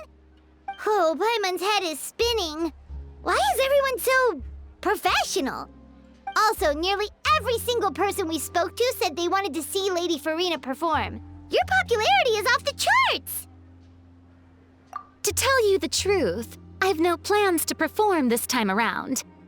Any star worth their salt knows their role. When I take center stage, all the spotlights are on me, and rightly so.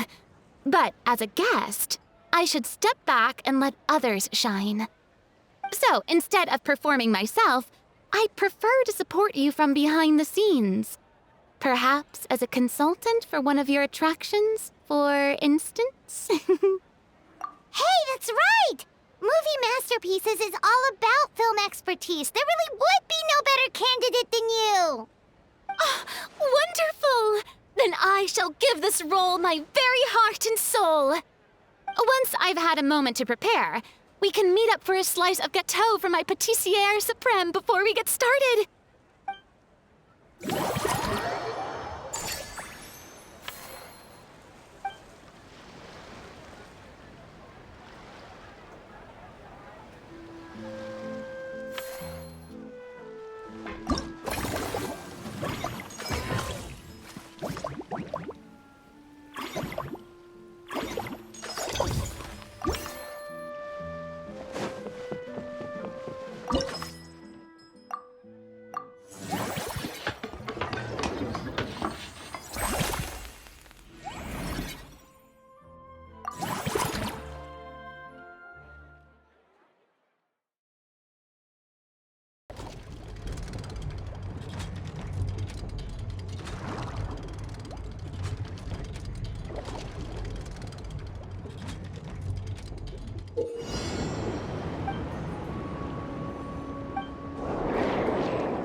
exquisite, as amazing as ever. Escoffier, have you ever considered starring in your own film? I can see it now. Val's en cuisine, a riveting tale about the art of extreme cooking. I'm sure it would be a hit. As it happens, I'm already doing something similar. A brand consultant has been filming my training sessions with students and incorporating them into films about Fontanian cuisine. Oh, no. No. A documentary won't do. I'm talking about something with a bit more drama. Your experiences as a chef could be turned into a scintillating story. In fact, I'll even write it myself. Before you finalize it, please let me review the culinary terms, especially when it comes to how ingredients are handled, the timings and the quantities. Great! It's settled then. And actually, I think I'd like to bring in the Traveler and Paimon as directors. Something tells me that the three of you working together would really get the creative sparks flying. We could create something truly magical here. No problem. That said, now that we've been granted Director Farina's approval, we'll really have to step up our game. Excellent. I believe in you both. The gâteau was sublime as ever, Escoffier. Now, about time we got to work. I'll start drafting the script on the side while serving as the consultant for movie masterpieces. Wish me luck!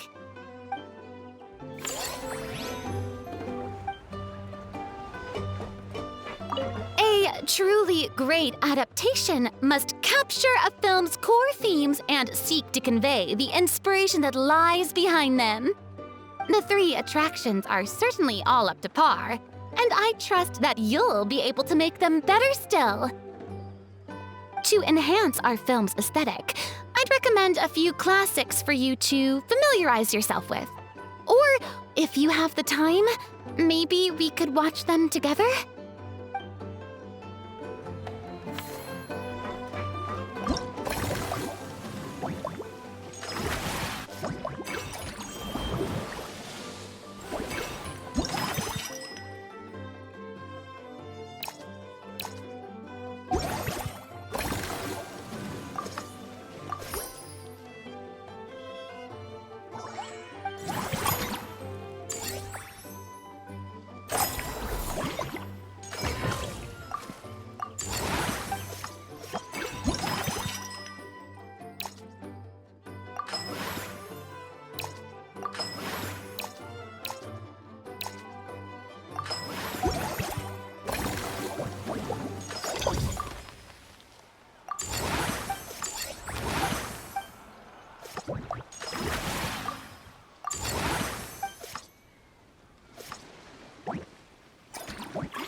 Toots! Good morning! Oh, wow! Cuckoo's learned a new greeting! Is that good news or bad news, though? Sorry, I did everything within my power. But so far, I've only managed to teach him how to say good morning. Wait, so that's all you've been up to this whole time? Get out of here! Huh? Okay, so good mornings aside, please tell Paimon there's been some other progress too. Of course. That's why I'm here. Kukuku's not the only one that Mr. Risley's been getting to talk. I'm referring, of course, to the convicts. It was nothing. These guys weren't exactly tough nuts to crack. So, what's the deal? After racking their brains, they remembered speaking to an inconspicuous middle-aged man just as they were preparing to pack up and leave Natland.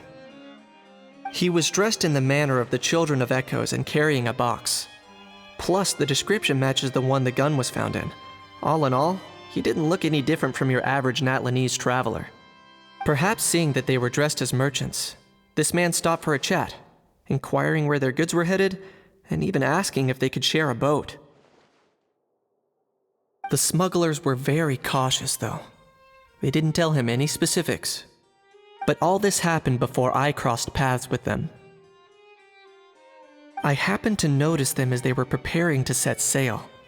I thought they looked shady, so I snuck aboard, and ended up being carried along all the way to Fontaine.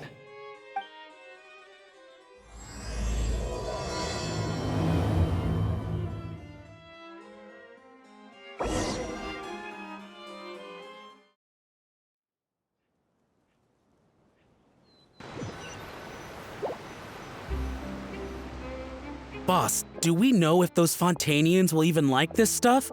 What if we can't shift it? And that's why we call you a rookie. It's all supply and demand, kid. Supply and demand. Natland's foreign trade is just starting to lift off. There'll be a market for it, you'll see. That's right. So stop giving the boss trouble, rookie. Just do your job and keep an eye on the goods. Are they merchants? Have they come to Fontaine to do business? Scarred face. Calloused hands. On closer inspection, the fabric looks worn at the knees and elbows, and his fingernails are dirty. Not exactly your typical merchant. Could he have previously been a warrior? Or even an adventurer? Something feels off. I'd better sneak up and get a closer look.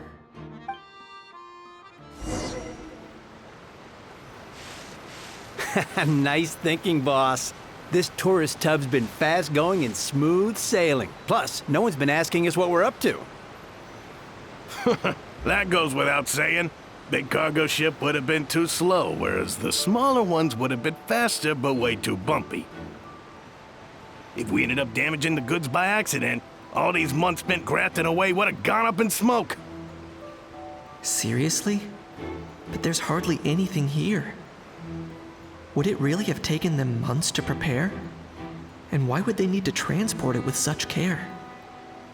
Could they be secretly smuggling precious items out of Natland? I'll need to find a way to get to the bottom of this.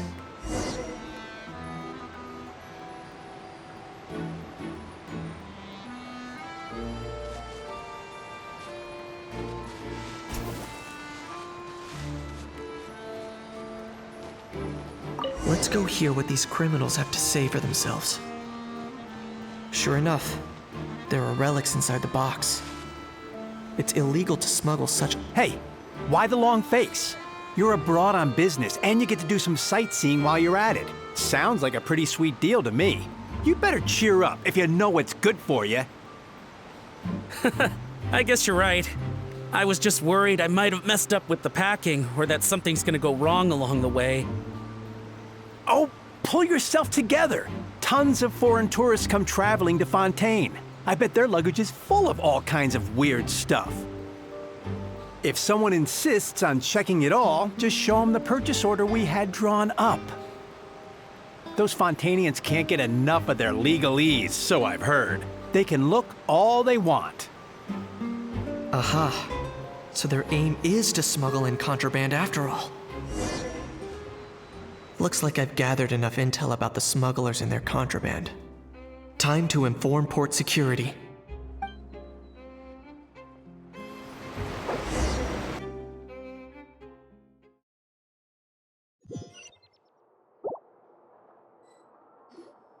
So anyway, that was when I went and told the Fontanian guards about my suspicions. After an investigation and a chase, they finally apprehended them and sent them on their way. Well, guess they're headed exactly where they should be. Thanks.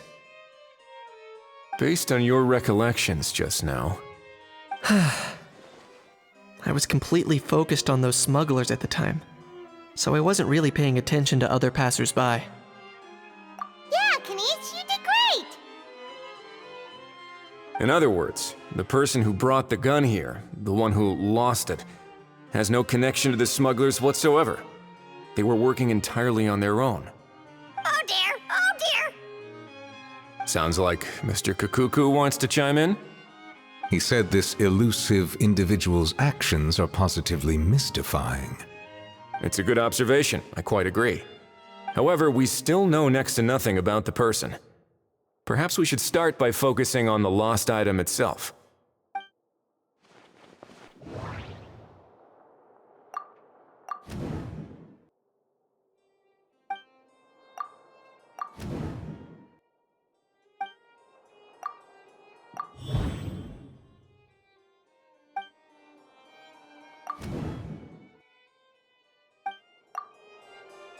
It certainly seems like it was the bait in some kind of trap.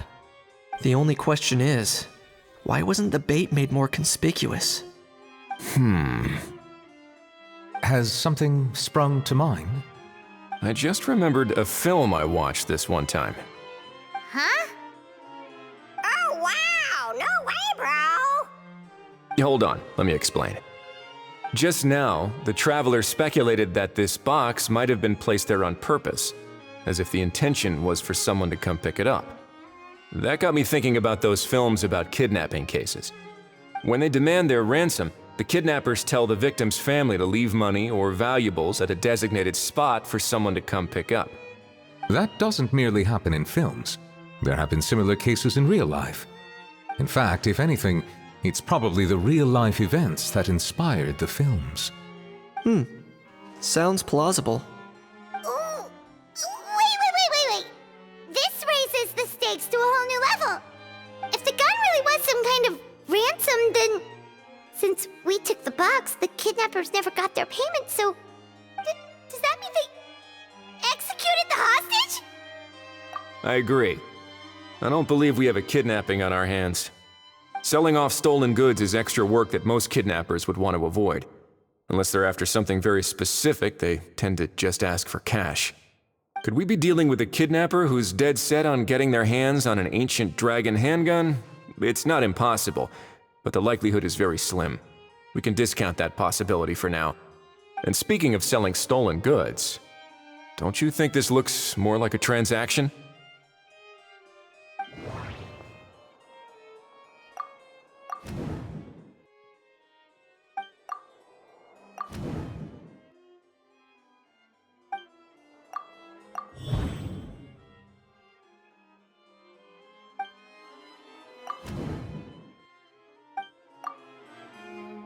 So, bottom line, this was an individual smuggler at work. Exactly. And it was the location itself that caused the deal to fall through. The last thing they would have expected was for a quiet beach to turn into a bustling film convention overnight. Not only is the area now packed with tourists, but the Spina di Rosula have a presence there. I'll bet that both parties were completely caught off guard. That sounds like a plausible theory, but how do we verify it? Looks like your people better start rolling up their sleeves. How so? Easy. Just follow the usual procedure by putting up a lost and found notice. The more routine we make it seem, the more likely the suspect will come forward to claim it. Even if they send a proxy, we're liable to get our hands on new leads. And timing-wise, it's about time we updated the bulletin board anyway. All we need now is a lucky gestionnaire to write up the notice for us post-haste. Ah, so that's what you meant by rolling up their sleeves. In that case, I may as well write it myself. Delegating this to someone else would require an additional explanation. Or are you just not used to asking others to work overtime? Is that really a major concern here? Well, looks like I won't be needed around here. At least until the notice has been posted. You could always wait here if you like. The Palais Mermonia serves a particularly fine cup of tea, if that swings it for you. Thanks, but no thanks. I left a very noisy creature with a friend before heading out, so I should probably get back to feed it.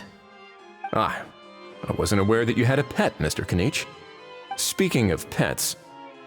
Get out of here! Out of here! Yep, that's the plan. Out of here indeed. I believe that what Wriothesley is trying to say is, you are free to leave, Mr. Kukuku. Furthermore, it has been determined that Mr. Kukuku should not, in fact, be classified as a flying object. As such, he shall be free to move around Fontaine whenever he so pleases. You're the best, bro! Oh, that really is good news! Travelers, should we bring Kukuku back to Aoife and Auroran? I shall leave him in your capable hands. Indeed.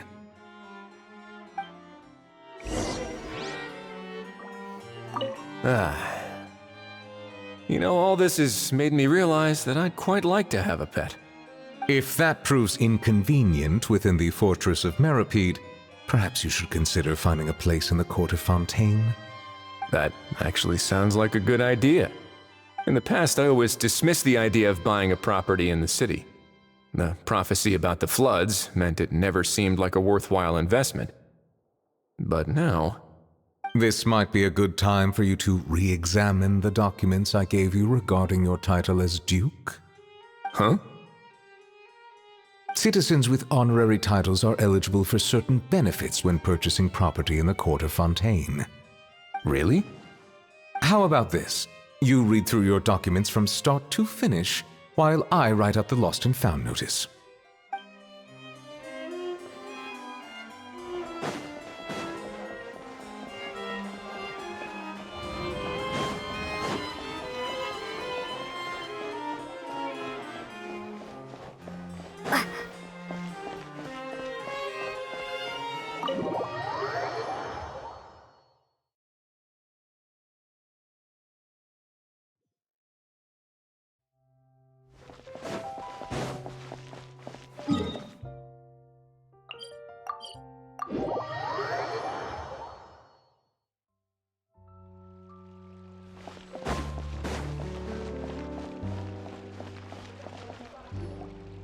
How? What? What now? Let's shake hands. Fine by me. Get ready for a knuckle sandwich! Ugh. Oh, nice dodge. Paimon feels strangely inclined to keep a safe distance. Did you miss me, bro? Kukuku, you're free! Ugh, not you again. Nope, didn't miss you in the slightest. Hey, other granny. And hey, Paimon and Kanich. It's good to see you all. Thanks for bringing Kukuku back. Get it away! Get it away from me! Nice to meet you, bro. Who are you calling bro? Say that again to my face! I dare you. If you've got the energy to argue this much, you're clearly not hungry yet. Let's go find something to eat while aaaaha lives his best life. Poor aaaaha. He spent all day being tormented by Auroran, only to discover that the suffering's just begun. Aoife, as a Saurian vet, how can you just sit back and watch our little dragon bro suffer? Huh? How am I the bad guy?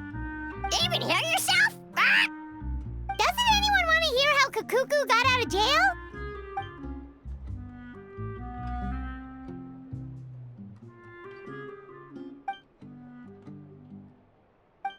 Don't lose hope, aaaaha. By the same standard, you have freedom of movement now too. You're still in the game? Same standard? I will not be held to the same standard as that thing! That's right. You won't. As far as I understand, the Palais Mermonia will want to assess your case on its own merits before they grant you freedom of movement.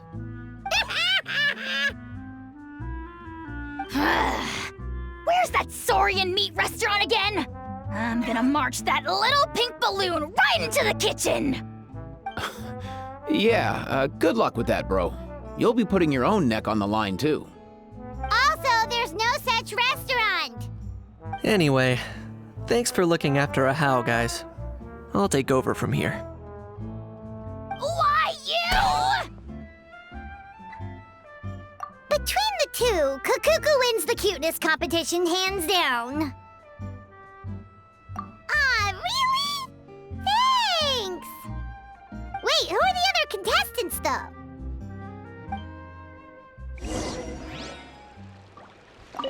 So now that our crew's back together again, what's our next move? Oh, how about a game of rock, paper, scissors? No chance. If I lose, we'll end up stuck in the room watching films all over again. Nope. This time, we'll only watch a film if I lose instead. Had enough too, huh? For real now? Come on, bro! Can we just ditch this whole leaving it all to chance thing? Why don't we take our fate into our own hands? Aren't we doing that already? Rock, paper, scissors uses our hands. Don't know why you're laughing. You're stuck with paper every time.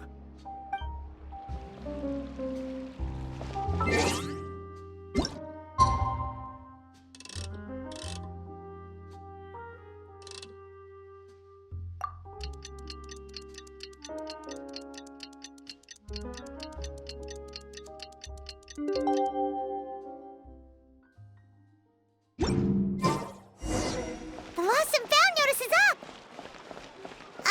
Maybe we should go hang around the Palais Mermonia to see if anyone shows up to claim it.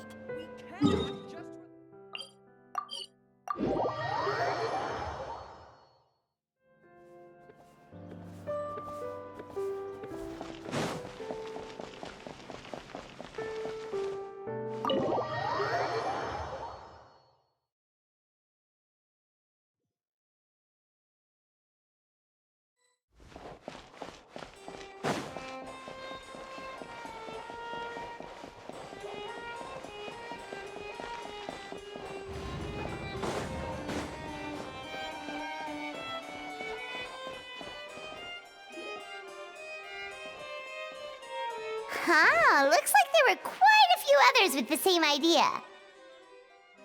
Ah, hello, you two. Have there been any developments? Okay, guess not. Well, the notice was only just posted. Guess it's pretty unlikely that someone would show up right at... Special Patrol, open up! Ah! Who's there? What's going on? The Special Patrol? I don't think that's who this is. Hey, this isn't the time for silly jokes! Let's go check it out.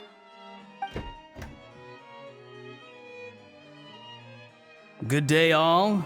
Gramps, grannies, aunts, and uncles. What in the Tevet are you doing here, Auroran? Oh, he must be the one you mentioned. Kakuku's owner? One of his owners. Kind of. But, bro, what are you doing here? I'm here to claim a lost item. Is this the person you saw on the boat, Mr. Kinich? Somehow I highly doubt that. For starters, he just addressed us as Gramps and Grannies. And unless this is the youngest looking middle-aged man in the world, I don't think he's our guy. Huh. Was there something wrong with my door-knocking etiquette? That's how they do it in all the films. That's not door-knocking etiquette. That's the Special Security and Surveillance Patrol doing their job! Completely different things! Oh, I see. I figured it was just a polite way of requesting entry to show the people inside you had something important to discuss. Oh, sorry about that. I totally goofed that one up. Give me a moment. I'll go back out and try again. So, Roran, you said you were here to claim a lost item. What did you lose? Yeah, so basically...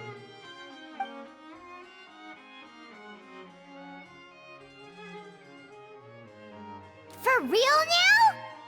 Oh, come on, bro. Auroran, be honest now. Were you the one who lost this? No, it belongs to a friend. So it belongs to Aaaha?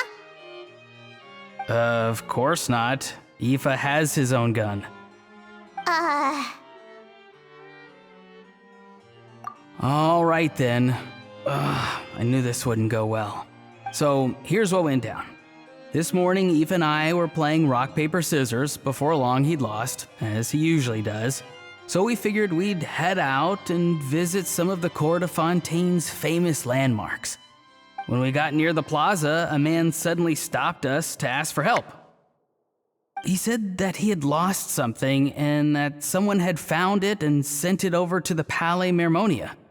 But apparently he used to work here and was worried it'd be awkward bumping into his old coworkers, so he asked us to pretend to be the owners and claim it on his behalf.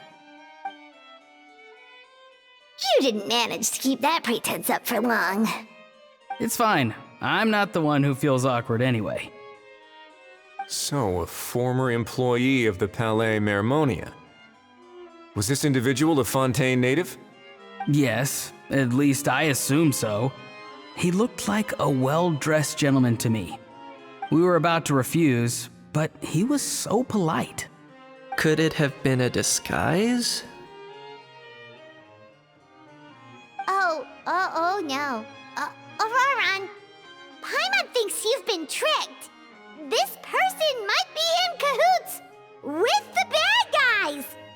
Oh, maybe he already took off and escaped as soon as your mission went pear-shaped. No way. I'm not that dumb. Huh? He's not going anywhere. Aaaha and Kakuku are keeping an eye on him over at the plaza. Keeping an eye on him. I like the sound of that.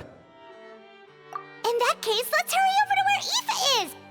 Time to catch that con man and find out what's really going on here. Wait a minute, I have a question first. Traveler, Paimon, you're pretty famous in Natland, right? Oh, we're basically household names. But why do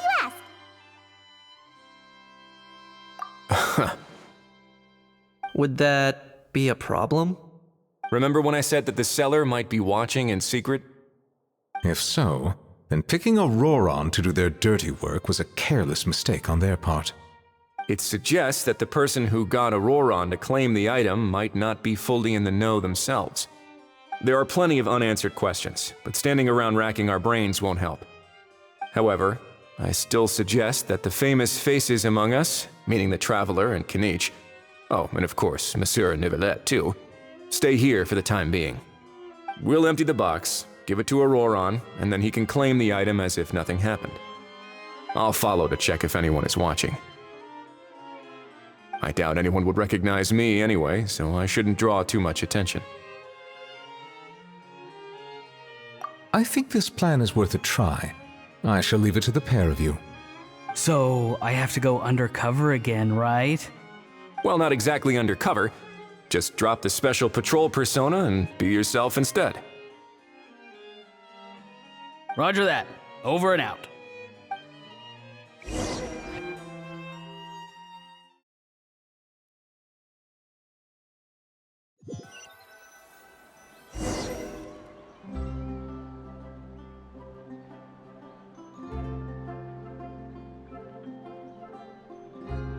No sign of any suspicious individuals around here.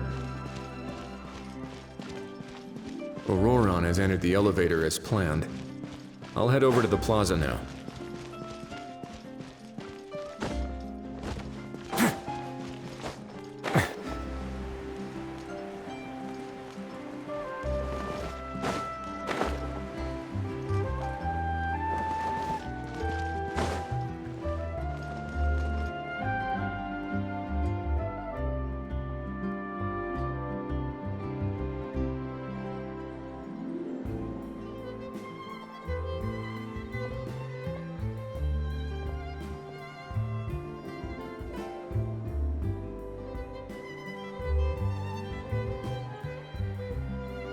Nothing suspicious going on here either. Strange. Maybe we're overthinking this? Oh dear! Oh dear! Stop with the pecking! Stop with the pecking! Please, sir, I'm begging you, do me a favor and get this pet of yours under control! The heck are you on about? Sorry, but he's not my pet. He's my coworker. And I should warn you, he's not too happy with how you're talking about him. What the? This thing has a job? So in that land, they just dish out jobs to any old thing. Uh-oh. Kukuku's not too big on being called a thing either. You're on your own now. I'm sorry. Please, Mr. Kukuku. Master Kukuku. Lord Kukuku. I meant no offense, I promise. All right, Kukuku. That'll do for now. Let me ask him some questions first. Sure thing, bro. Auroron actually looks pretty serious this time. Was he just pretending to be clueless earlier? Interesting. Think I'll sit back and see how this plays out. You actually got it? Wow, didn't think it would be that easy. Ah, excellent. Looks like sending you was the right approach after all. After all? I mean, because the staff at the Palais Mermonia don't recognize you, right? So I got it, but I don't remember promising I'd hand it over. Huh? This thing's pretty cool. I've taken a bit of a liking to it.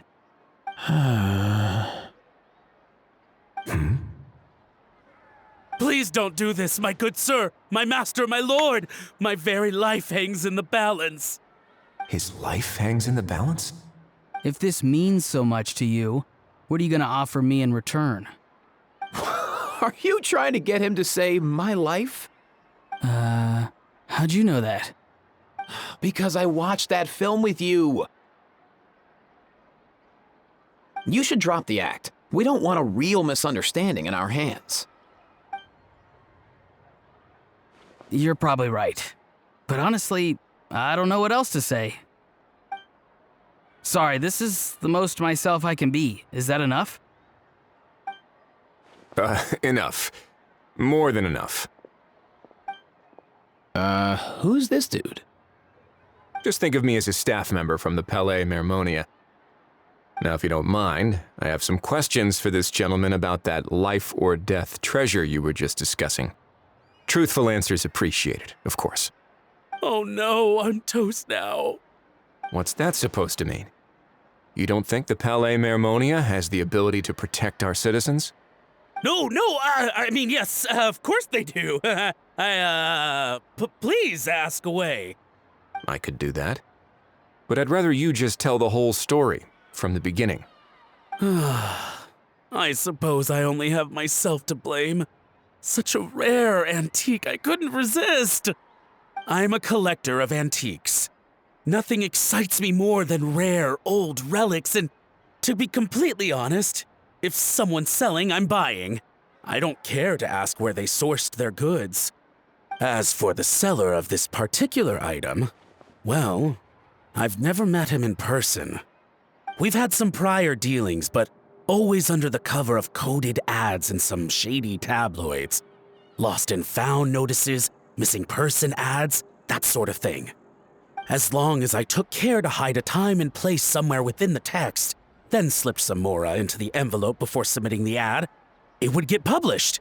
And that was that. No fuss, no trace. Simple, right? Normally, everything goes off without a hitch. But this time, I arrive at the pickup spot expecting a discreet in and out, and instead, I find a whole construction crew at work. That was not what we'd agreed, but I couldn't just let it go, so I reached out to him again the same way as usual. He replied, and do you know what he said? He told me that the item's now in the Palais Mermonia. Well, he wasn't lying about that. He insisted that it would be inconvenient for him to make an appearance himself, but said that if I could somehow find a way to retrieve it from the Palais, he'd give me a discount on the price. Of course it wasn't the discount that swung it. Do I look like I'm strapped for cash? Feeling smug now, are we? Feeling smug now, are we? No, please go easy on me. Go on. Where was I? Well, anyway, I thought to myself, seeing as the item itself came from Natlan, it would make more sense if I could find someone from there to go retrieve it. And by a stroke of complete and utter coincidence, I just so happened to see these two young folks wandering around, so I'm so very sorry. I underestimated the pair of you. I need you to clear something up for me. You haven't paid the seller yet, correct? And yet he told you to collect the item from the Palais Mermonia. Was he not worried that you just split afterwards? Well, to be honest, though I can't claim to know him very well, he, on the other hand, seems to know my name and where I live. Besides, this is a guy who managed to get his hands on an ancient Natlanese weapon. That's probably not the kind of person I want to double-cross. Fair. That makes sense. So, Mr. Please, just call me Argento. All right, Mr. Argento. Listen very carefully to what I'm about to say. It will determine how much of the rest of your life you'll be spending beneath the waves. What does he mean? Is he gonna drown him just like they do in those gangster films? Oh, I get it. He's talking about that place at the bottom of the Fontanian Sea. Shh, can it? Owing to your suspected involvement in the illicit trade of Natlanese relics, you're now one of the suspects in an international smuggling case. A trip to the Opera Epiclese seems unavoidable at this stage, but on the bright side, you still have one chance to make things right. Okay. Do I really? Please tell me what to do. It's very simple. Just reach out to your seller in the same way as usual, arrange to meet, bring the money, and make the deal. Just be sure to let me know all the details. I'm talking time, place, the whole lot. If we can catch the other party by doing this, you'll have gone some way toward redeeming yourself. Understand? Oh, I see. I understand. You shall have my full and unadulterated cooperation. Good.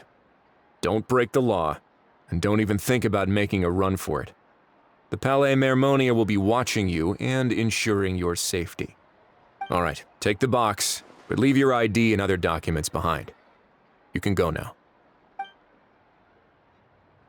As for you two, protocol dictates that I should take you both back to the Palais and have you sign a confidentiality agreement. But that would take a lot of time and effort. Such a hassle, bro! See, Mr. Kakuku knows exactly where I'm coming from. So, I was thinking, since you're all friends of the Traveler... I understand, sir. We got dragged into this by accident, and it has diddly squat to do with us. Out of respect for the Traveler, we won't say another word. Oh, I know this part. We better keep our mouths shut or we'll both be sleeping with the fishes in the tailor-made pair of cement shoes. In that case, I understand completely. Not exactly what I was going for, but if that's how you want to understand it, then be my guest. Then it's settled. Thanks for your help. Boy, am I glad that's over. That's enough work for one day. Time to head back.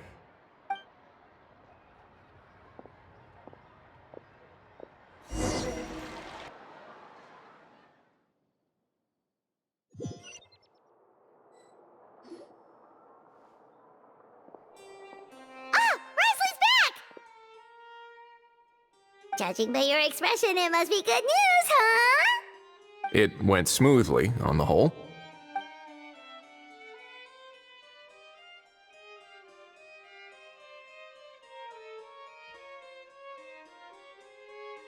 So basically, we hold off until Argento and the other party have set up the next stage of the transaction. Then we plan our next move. Patience will be key. I get that. It's like hunting. I'm just not sure the other party will take the bait so easily. Well, If he didn't need the money, or if he valued self-preservation over making a profit, he could have walked away as soon as the contraband was brought to the Palais Mermonia. On top of that, although he hasn't shown his face yet, he seems to have no followers or accomplices, and he's relying on an extremely limited set of options to push the deal along. So, if you ask me, he seems like someone who cares a lot about his image and has a somewhat high opinion of himself, but lacks any real ability. I almost get the feeling that if he misses out on this opportunity, he won't have any other way of making money. His every move is like a spin of the roulette wheel, hoping that the ball will land exactly where he wants it to. Or, I don't know. Maybe he'll cut his losses and vanish into thin air, and our efforts will have been in vain. At least Natlan will get the stolen relic back, so it won't have been for nothing. In that case, let's hope his arrogance stays in play. Everyone, I have just briefed the Marechaussee Phantom on the situation. As soon as there are any further developments, we will act without delay. When that time comes, we will be relying on your help. We'll be waiting for the good news!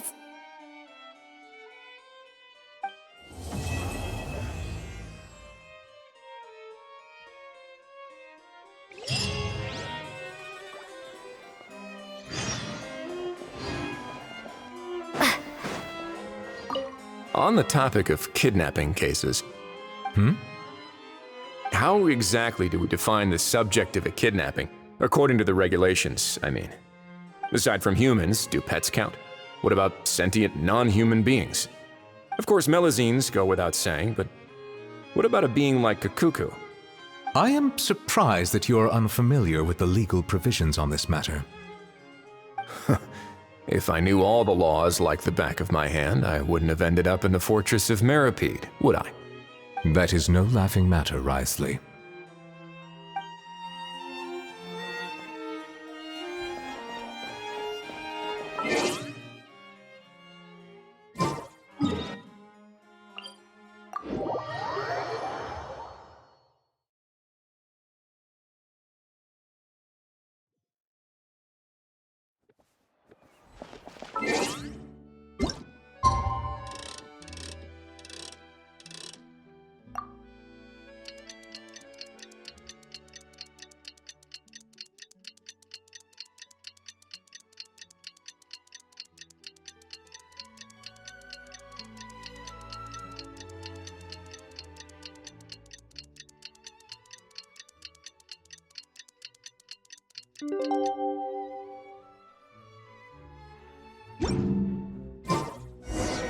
Novelette sent someone to contact us this morning!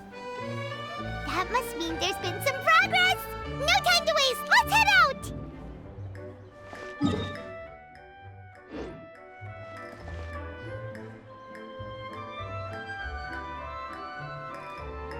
Hey, everyone! We're not late, are we? No, you're just in time. Well rested, I trust? A great way to stay energetic, certainly.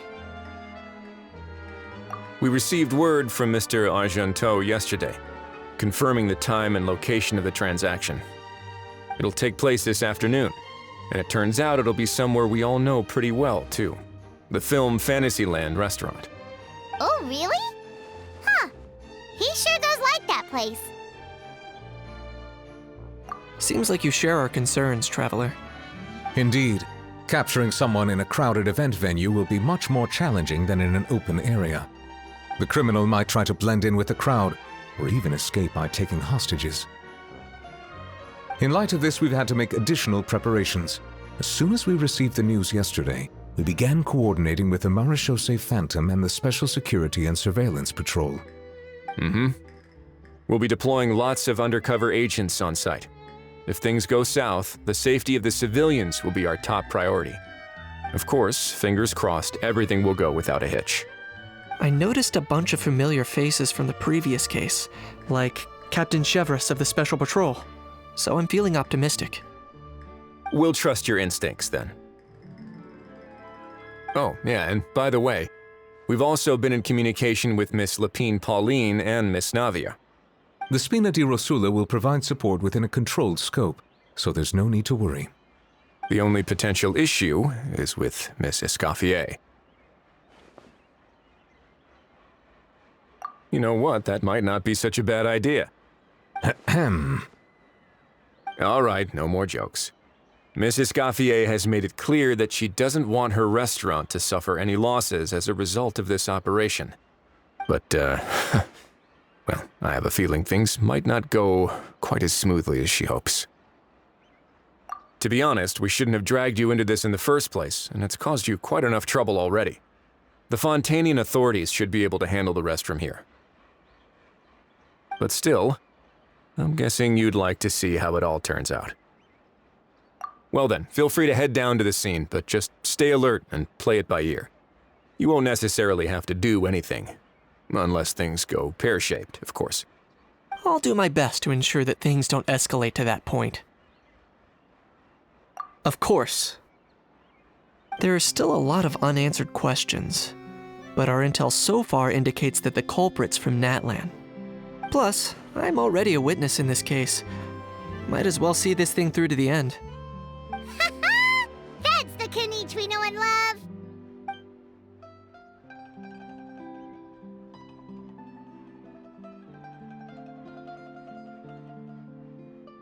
Well, that's enough of the small talk. The operation's scheduled for the afternoon. If we're quick enough, we'll even have time for a few cups of tea before we leave. Oh, and let's grab something to eat too! Can't work on an empty stomach, you know. And rooting for you! It's a very important job. All right, I'll head over to the venue now. Aaaaha's been harping on for days now about this event-exclusive meal he wants to try. Guess I might as well shut him up sooner rather than later. See you in a bit. I look forward to hearing how it all goes.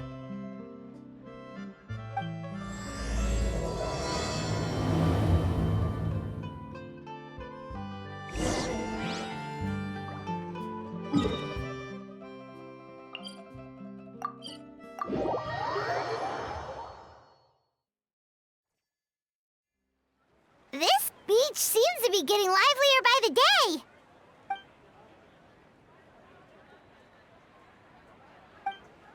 Traveler, Paimon's getting kinda hungry. Let's go check out the restaurant menu, shall we?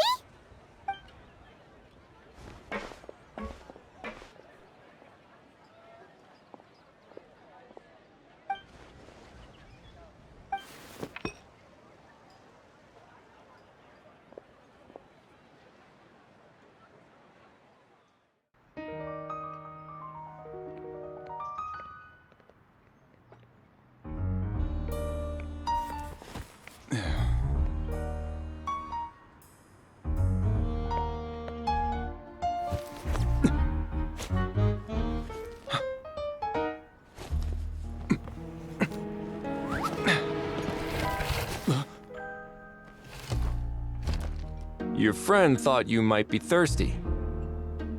Won't you stay and drink it?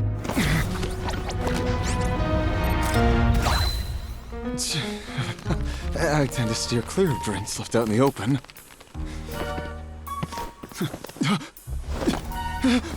You're surrounded.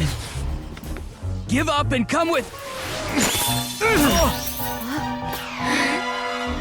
You lousy swine! Stop right there! Oh, look! A surprise performance! Wow! How lucky we are! Quick, take a photo! After him!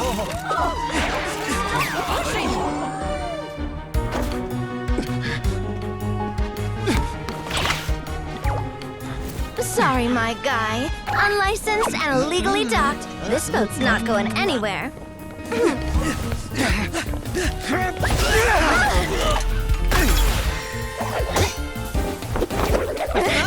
Quick! Don't let him get away! Be careful! Amazing! Lowly worm! No one flies higher than the almighty Dragon Lord! Who's stealing my fun? Ah, you again! You're driving me crazy! Oh, wow, bro!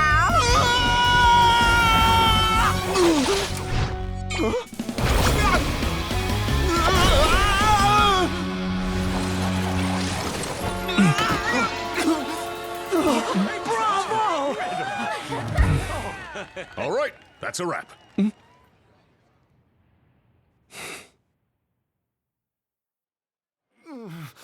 Unbelievable!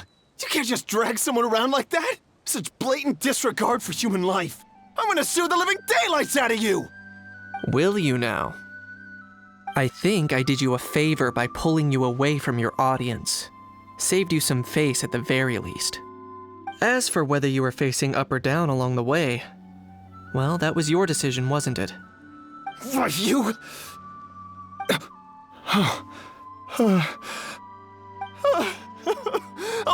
All right, I admit it. I was in the wrong. Oh, of course I know the difference between right and wrong, but I had no choice. I desperately needed the money. I was an expert on ancient relics. Not only did I have a successful career, but a happy family too. But my son, I never imagined he'd turn out this way. Fell in with the wrong crowd and ended up shoulder deep in gambling. We had some savings, but he drained them away like a waterfall. Once he fell into debt, he had creditors regularly coming over to threaten and intimidate him. I'm his father. How could I just stand by and watch him suffer like that? Oh, my son is about the same age as you are. If only he could have turned out more like you. That's the only reason I needed the money. Please, believe me. You... Please, kid, I'm begging you. Help me. I see you're from Natland too. That makes us brothers. Please, have mercy. I still have a chance to help my son straighten himself out. But only if I get back. If I go to prison now, he'll be doomed, I tell you, doomed! And isn't standing together and fighting for a better future what families do? Our fate is in your hands, young man. Please, have a heart.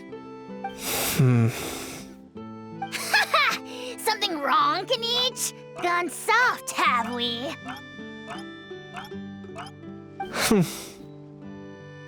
I don't believe a word you say. Wriothesley had you just about figured out. You're a gambler.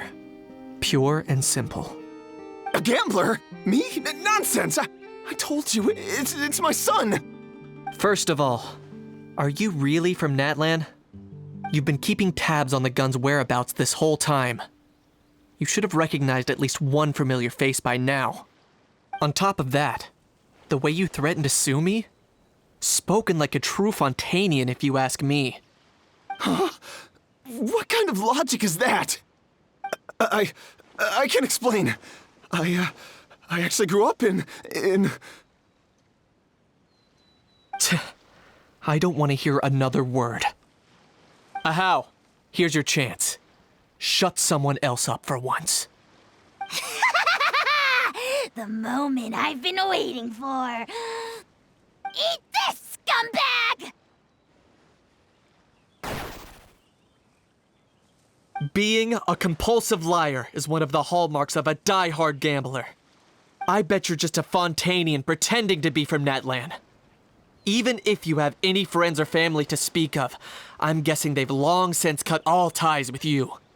And you have your depraved ways to thank for that. Of course, I might be wrong. But does that matter? I'm just here to arrest you. If you're looking for an advocate or a shoulder to cry on, you're out of luck. Besides, prying the truth out of you is exactly what your beloved courts are for. Isn't that right?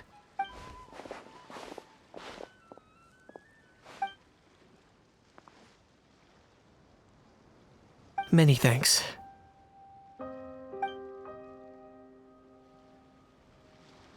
And me? What about me? So rude. You should be bowing down in gratitude to the almighty Dragon Lord.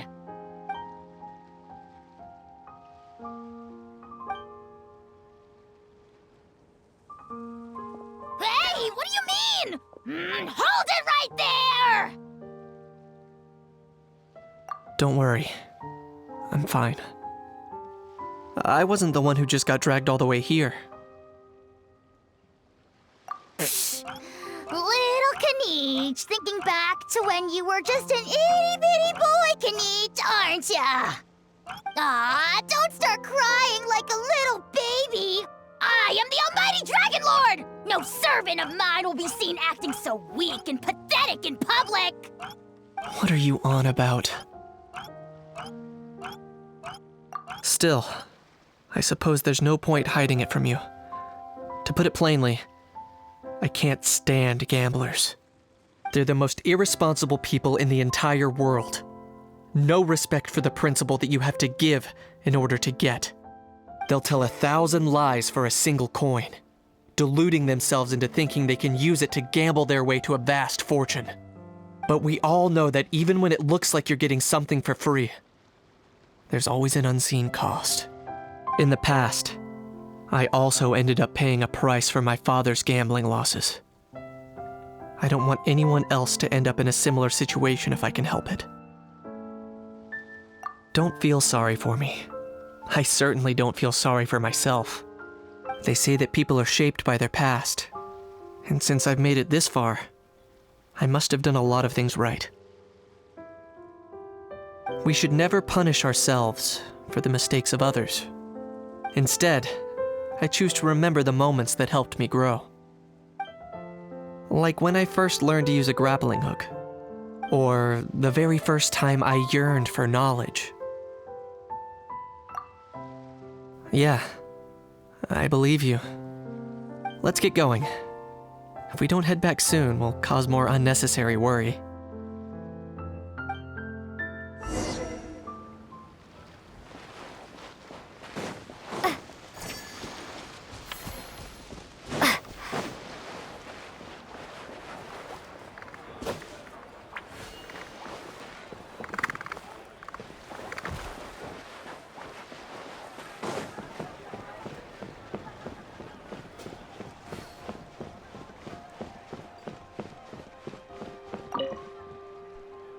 Yay! Traveler Kanichi, you're back!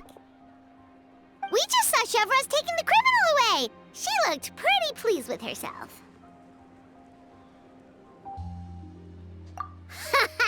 So after so much running in circles, turns out he had no fight in him, huh?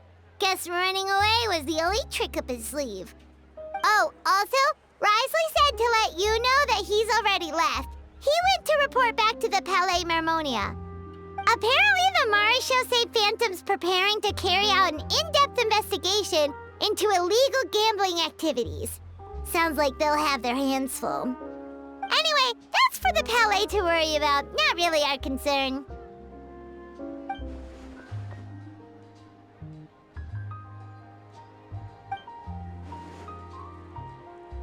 Hey, it's not like you to give up so easily, Charlotte.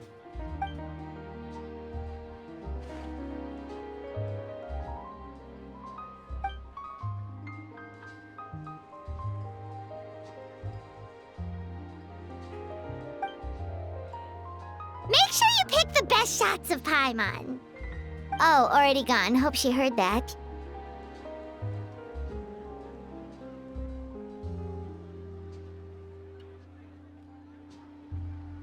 Yeah, you're right. But what took you all so long to get here? Did something happen?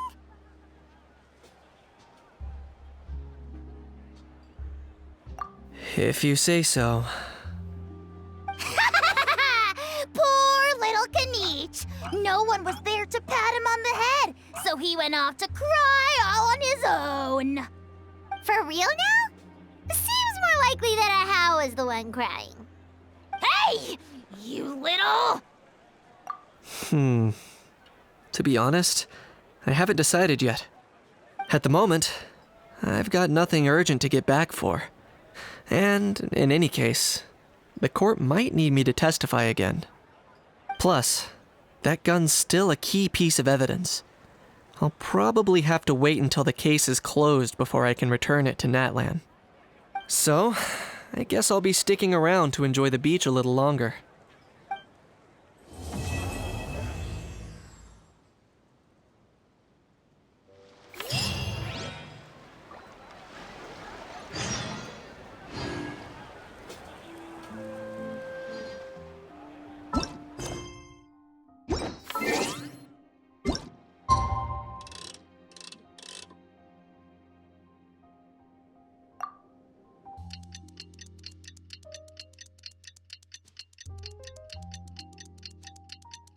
Now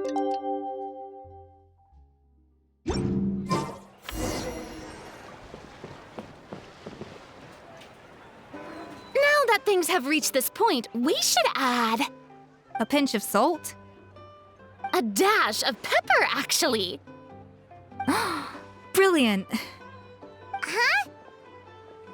You two aren't talking about a new dessert menu by any chance, are you? Not desserts. Oh, we're talking about the script. Oh, my dear partner, photographer, rookie director.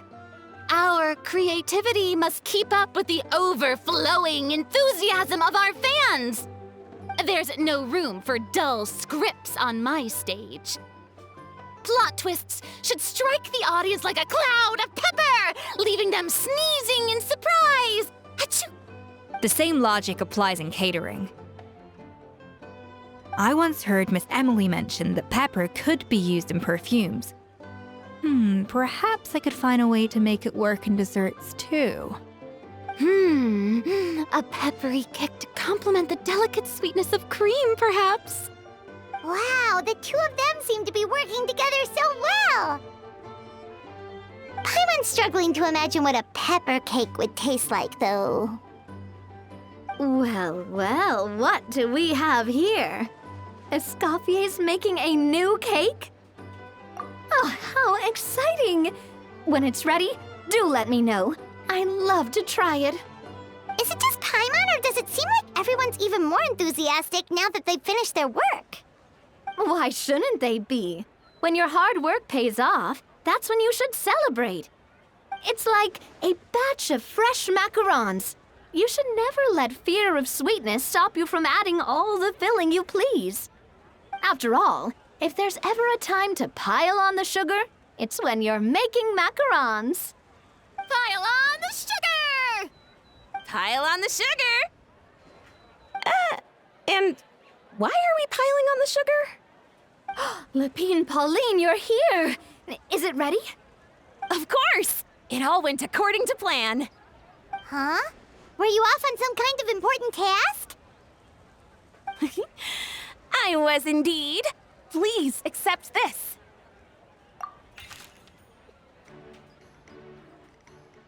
Oh, wow! It's a panoramic view of the amusement park with everyone's illustrations on it! Since the film Fantasyland has been such a success, we decided to create a unique souvenir to remember it by. We built this park together brick by brick, so we decided we'd all contribute to drawing this map together too. To be fair, it was mostly thanks to Miss Lapine Pauline. She's our expert when it comes to drawing after all. But we all did our best to leave our own marks too. That's right! And on top of that, Traveler, I'm offering you a most special privilege. You get to add a mustache to my portrait! Cream-flavored, huh? Very traditional, but also very delicious. You have my approval.